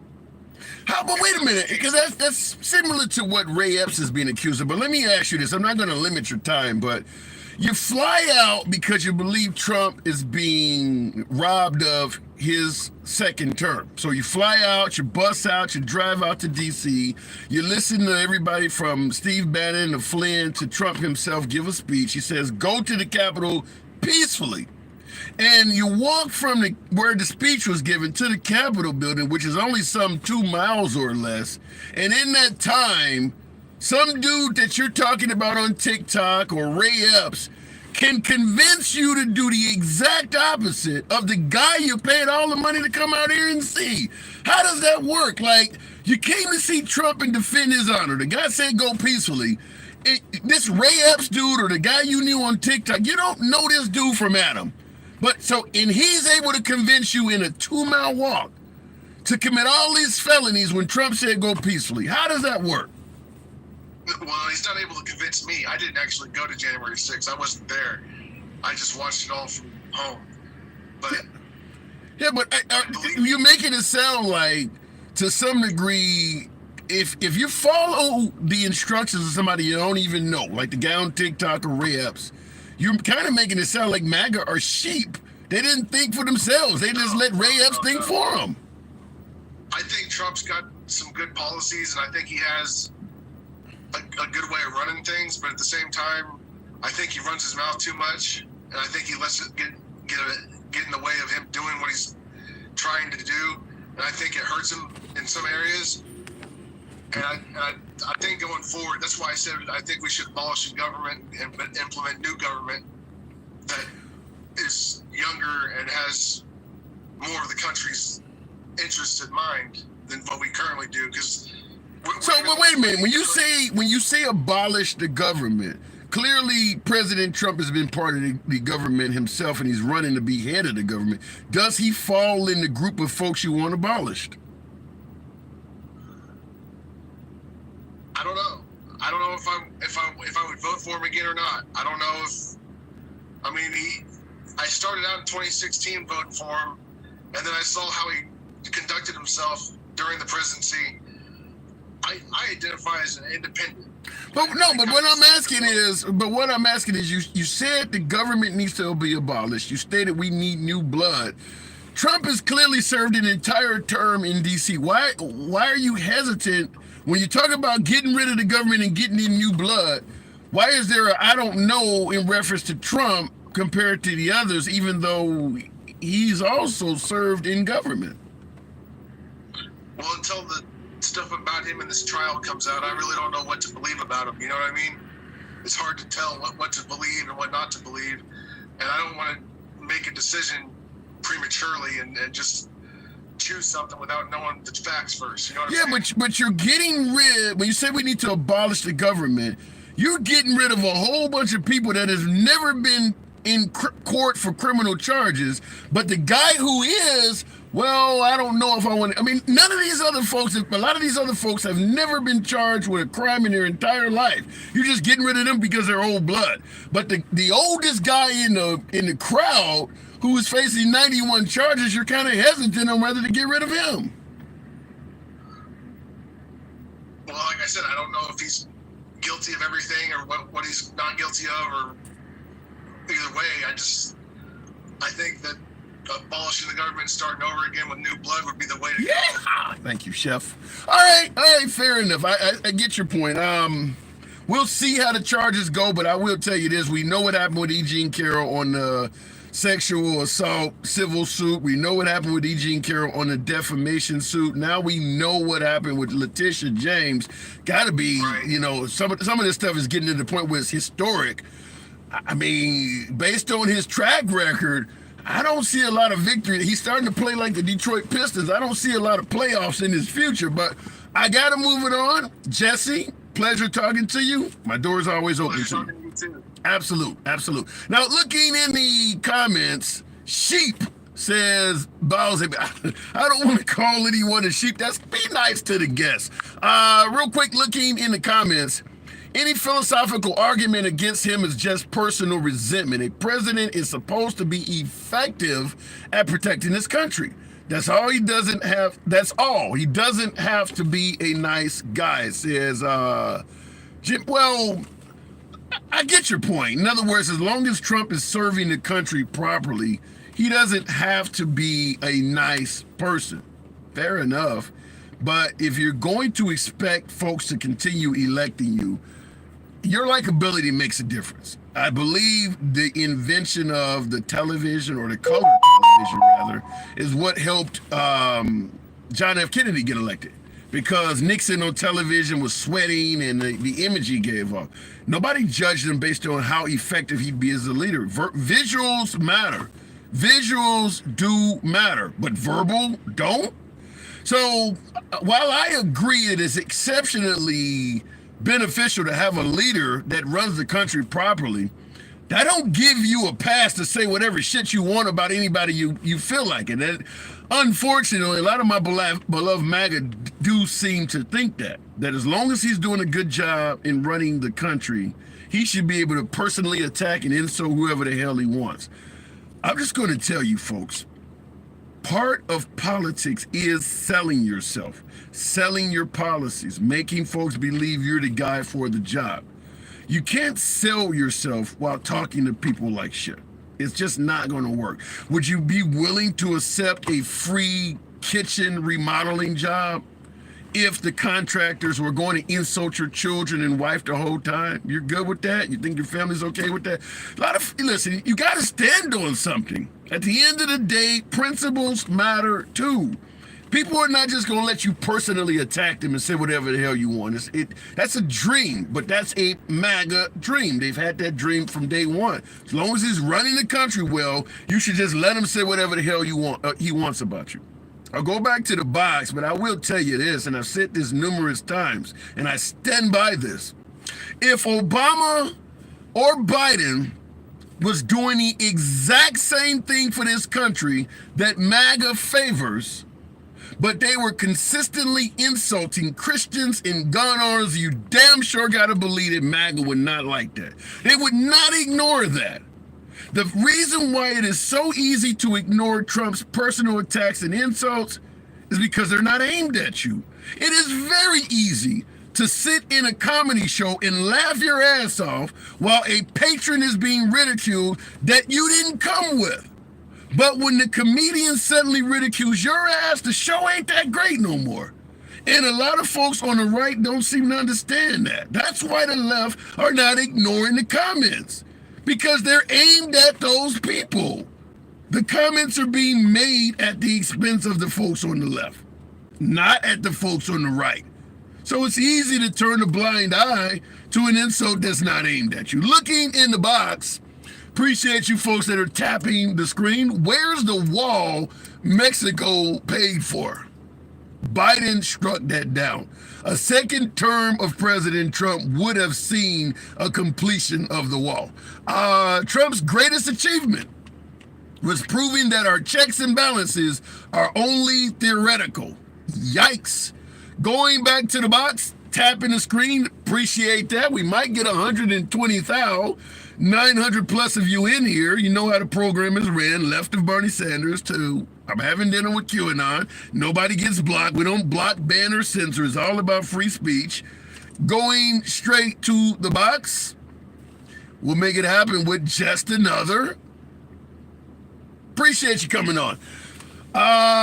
Trump's great. Okay, I don't know. The box has been a little problematic, and certainly for you folks on YouTube, do appreciate you. Feel free to smash that like button, as we always say, if you enjoy civilized dialogue from both sides of the aisle.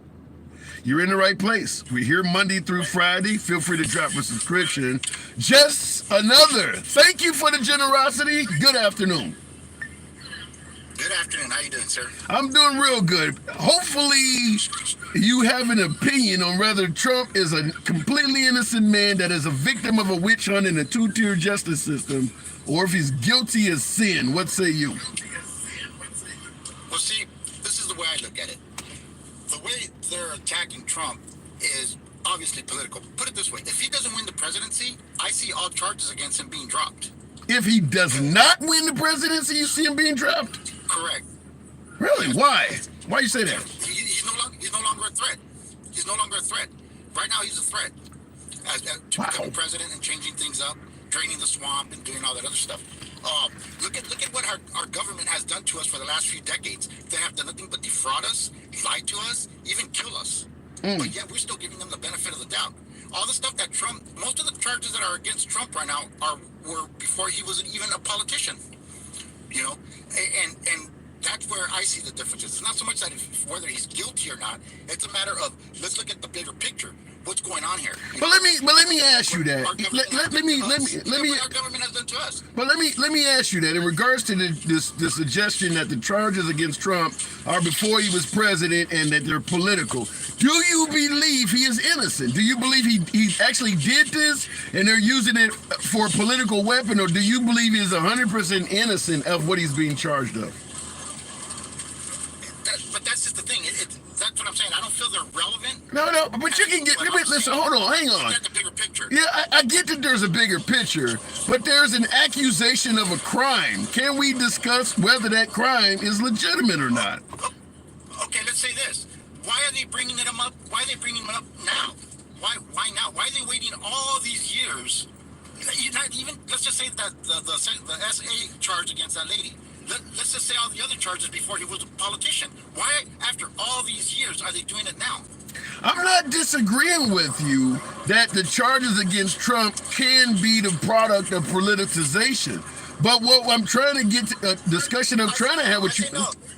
I say no, he's not guilty. And the other reason why I say he's not is because he was a casino owner, right? He used to own a few casinos. Do you know the scrutiny or the background checks that they run on casino owners? They're way more scrutiny on them than they are to become a president or a politician. Okay. So if he had any of those if he had it, huh? No, I'm just looking at some of the charges I have down. In regards to the documents case, for instance, he's being charged with obstruction of justice. You don't believe he obstructed justice at all? No, I don't, because I believe that what he was holding on to was something that was that was actually. No, you're going in and out. Try it again. You went in those documents. Wait, you dropped out. Repeat that. I believe that he had evidence. Huh? You're going in and out. Hello? Yeah, I'm here. Oh shoot. Yeah, I'm sorry. Okay. I believe that those documents that he had were evidence against some of the politicians that are in office right now. Why don't he state that? Then why don't he state if he believes they only charged him for having those documents because they were some type of exposure against corrupt politicians? Why don't he come out and say that? Because just like they say, just like we were talking about the lady, why did she wait 30 years to say that she was raped? But we don't believe her because she waited so long. You know? Okay, so in regards to the rape, do you think he defamed her at all? You know, it's yeah, he probably did. I'm not gonna say he didn't. All right. You know, but who doesn't? You know, politicians attack each other that way all the time. People attack each other that way all the time. Really, it's like it's his opinion. It's his right to free speech. Well, wait, hold on. I don't get that. Let me ask you this. Where's the fine line between free speech and actually defamation of character? Accountability is the fine line. You can say whatever you want, but there is consequences if you're just making shit up. But isn't that what politicians do to each other all the time? I'm not saying that lady's a politician. I'm just saying, I'm just using that as an example. You Listen, I 100% agree with you that as a politician, folks attack each other. But if you got Hillary Clinton running against Obama, you can say Obama's going to destroy the country, but you can't call the guy a pedophile or a rapist.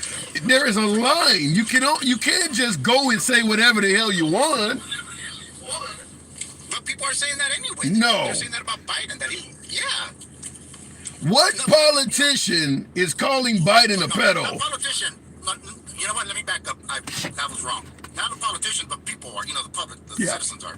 That's what I'm saying. Well, I would submit to you, the only reason why those citizens are allowed to say this is because Biden is not going to get involved at that low level. But if someone like If someone like Ben Shapiro or, some Fox News commentator, if they said Biden is a pedo and he sued them for defamation, he would win.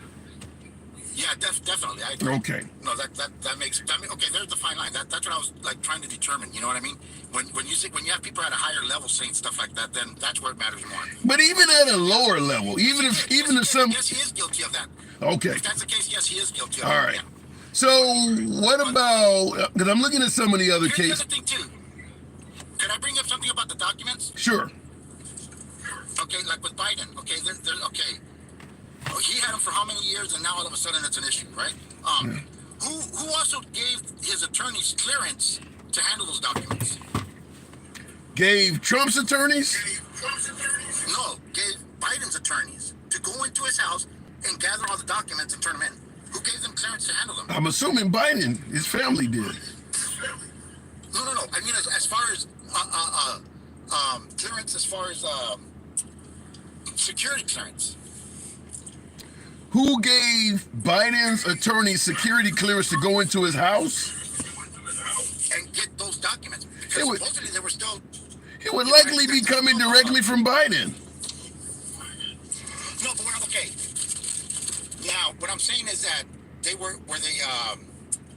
were they still classified, declassified? What kind of documents were they? Were they sensitive material? Were they not sensitive material? Why were they asking them for them back? Well, Biden supposedly, after Trump got in so much trouble, Biden supposedly went looking around his house or had folks go looking around his house and found things and voluntarily turned them in.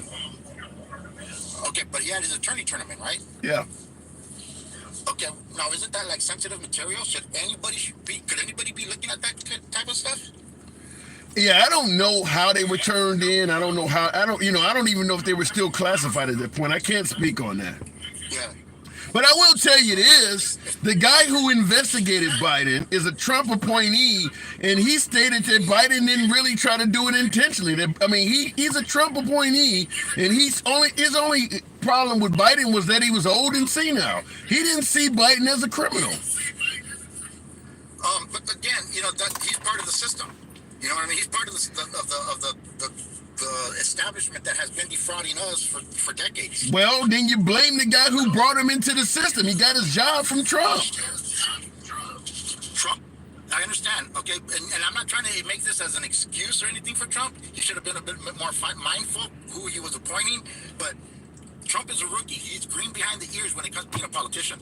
You know what I mean? Now he's with a little bit more experience. Yeah, but if you come in and you're green behind the ears and you're a rookie when it comes to appointing people, and then you fill up Washington with a bunch of corrupt people, then you're probably not the guy to keep giving the job to. Well, again, he's trying to make things but Washington. Yeah. This isn't participation trophy season. If you can do the job, you're the guy. If you can't do the job, we move on. Okay, let me ask you this. Are the other ones even trying? In reference to what? Cleaning up the corruption in Washington. It depends on how. I don't view, most likely folks who are MAGA, I don't view everybody as corrupt as MAGA does. There's probably folks you believe that need to be cleaned up that I would disagree with. I think a lot of Trump supporters believe that Trump is a good guy and virtually all of Washington is bad. I don't submit to that. Okay, well, let me ask you this. Why did they assassinate JFK? What's your opinion on that? He's dead. I don't know. I mean, that happened before my lifetime, man. I can't speak on that. I know, but have you never researched it before? I haven't even researched why they assassinated Martin Luther King, and I know there's a conspiracy there. Exactly, and the same thing with JFK. He gave a speech, somewhat like what Trump was saying about draining the swamp and dismantling the CIA because everything was corrupt. And right after that speech that he gave, he was assassinated. Well, with all due respect, they all promised to drain the swamp to some degree or another. They all promised to clean up corruption. That is not unique. I don't recall any president ever saying that, to be honest with you, or anybody running for office saying that. I really don't. I'm not being sarcastic. Well, when you talk about small government, that means you see big government as corrupt and wasteful. That's all of your three-letter organizations. I mean, George W. Bush promised that. Ronald Reagan, what does he say? The worst you can hear is I'm from the government and I'm here to help. That's the same thing. I believe that because the government, all they should be doing is protecting us and making sure that everything's okay, but not to control us. I will submit you. I will tell you this: even if you got rid of big government, small government is going to find a way to control you. Look at the abortion issue. You think states' rights is not controlling some women? That's small government. That's not big government. They've narrowed it down to small government, and those states are controlling women.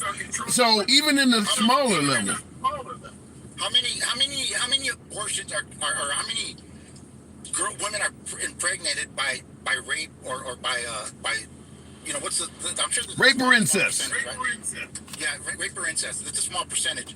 Okay. The majority of them are getting pregnant from being careless because with the amount of contraceptives that we have in this country, there should be really no excuse for that. Well, I understand your point, but they're doing it to women that are a victim of rape and incest or children that are going to be born, stillborn. They're doing it to all women, even the ones that are responsible. That's not right. I agree that that's not right. But they're not speaking out against it. Yeah, big dog, thank you. I would. You know what I mean? But you're not you would speak out against it, but as long as you're voting for Trump, you're voting in favor of it. Well, yeah, no, well, I don't know. I don't remember what Trump's policies were on that, to be honest with you. You think if we didn't have Trump, Roe v. Wade would be in the position it is right now? You don't give Trump credit for Roe v. Wade being rolled back because he's certainly going around the country taking credit for it. You mean as far as accountability for it? Yeah, no. Well, yeah, yeah. That's not right. That's not right. Okay, well, so if you vote him in again, you're going to have more states getting stricter abortion laws, and that is controlling women to some degree. Same thing with the vaccinations. Okay. They're not just controlling women; they're controlling all of us. I think we're kind of past the vaccination period, though. You don't have to get vaccinated. If you. I'm just hypothetically, I'm just speaking. You know what I mean? Okay, all right, fair enough. But I do agree with you. You don't want to control the people, but at the end of the day, whether it's big government, state government, city government, they're going to find a way to control you. There's no way to escape that. Yeah, that's true. And in any case, in any case, whether it's big government or small government, it's always going to be something. Right. Exactly. It's man. It's controlled by man, and man isn't perfect. 100% agree. Just another, I do got to move it on, but I did want to say thank you once again, man. I do appreciate that. I thank you, Tim. You have yourself a good day. You have yourself a good show, man. I really appreciate it. Thank you. You're always welcome back. Thank you. Absolutely. Now, I had a little bit of echo, but looking in the comment section, he got caught and tried to use Vax. Wow. Well, a lot of folks were angry at the laws surrounding the requirement of vaccinations. But I will tell you, in my humble opinion, nobody in this country were forcibly vaccinated. You had a choice. You could either continue working for that employer or you could quit. So a hell of a lot of folks that believe employers mistreat us. Like I stated, I do Uber videos and they treat drivers like shit. What do folks say? Well, if you don't like the way they treat you, go find a different job. Well, you don't like the requirement that you go get vaccinated, go find a different job. Suddenly we don't like that anymore. It's the same argument about the minimum wage. The minimum wage should be, no, you can't force small business to pay more. If you don't like what they're paying, you go find another job. Well, then that has to apply when it comes to being vaccinated. Understand, folks, a lot of claims can work both ways. Nevertheless, 127,000 likes. Wow, you guys have been really kind to your boy.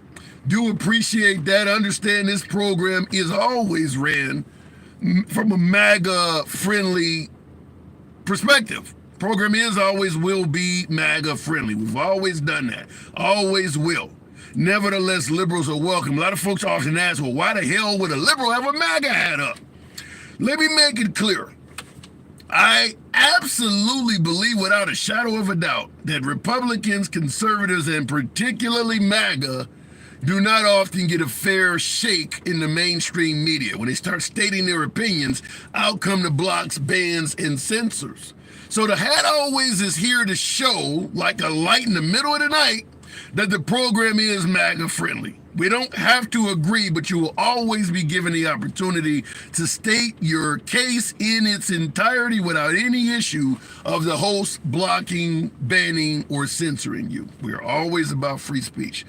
Nevertheless, it is a Friday. I got to get back to working for the man. I appreciate you folks tuning in. If you enjoy this type of a program, feel free on TikTok to follow the program. We're here Monday through Friday, 1 p.m. Central. Same for you folks with the simulcast on YouTube. Feel free to smash that like button. Would love for subscription, absolute. And I will see you on Monday. We may end up having a show later on tonight. 335 million to Letitia James. I need to hear some opinions. It's your boy Tim, the handsome liberal. I gotta go. YouTubers, certainly appreciate you folks that have been tuned in. Real quick, just looking in the comments real quick. I love Trump, best president to ever live. Wow, that's a pretty powerful, passionate accolade. Yikes. I like Trump because he disrespects women, Mexicans, and the disabled. Edwin, that's awful. I'm assuming that is blatant sarcasm, but damn, that's a hell of a comment. He called our brave soldiers suckers and losers that disqualified him in my book, what real Americans would say, that let alone the president. I gotta agree that is highly disrespectful, including my war heroes don't get captured. And yeah, and I mean, a lot of folks who support Trump don't believe he said that, but if so, that's awful. And obviously, my war heroes don't get captured was captured on television. Not to mention the Gold Star family controversy. I mean, Trump has had a lot of controversy when it comes to the military. Last but not least, suggesting that Nikki Haley's husband, who is actually out on official deployment, had abandoned his wife. Where's her husband at? I don't see him. He left her, so Trump in the military, I don't know. It doesn't look good. Donald Trump Jr., Eric Trump, and his former executives must pay over $450 million. Wow. There must be some judicial officials in New York City playing the old track back Kool in the game called Celebration. That's about $1 billion. That's, what is it, $750 million between the family and Trump himself? Wow, that's a lot. Wow. Well, Tina Hammond in the comments, 2 words. She says, shut up. Yikes. It is the end of the show. I appreciate you guys tuning in. I'll see you probably tonight, if not Monday through Friday, 1 p.m. Central. Feel free to subscribe. Smash that like button. Until then, I'm going to take Tina's advice and shut up. It's your boy Tim, the handsome liberal. I got to go.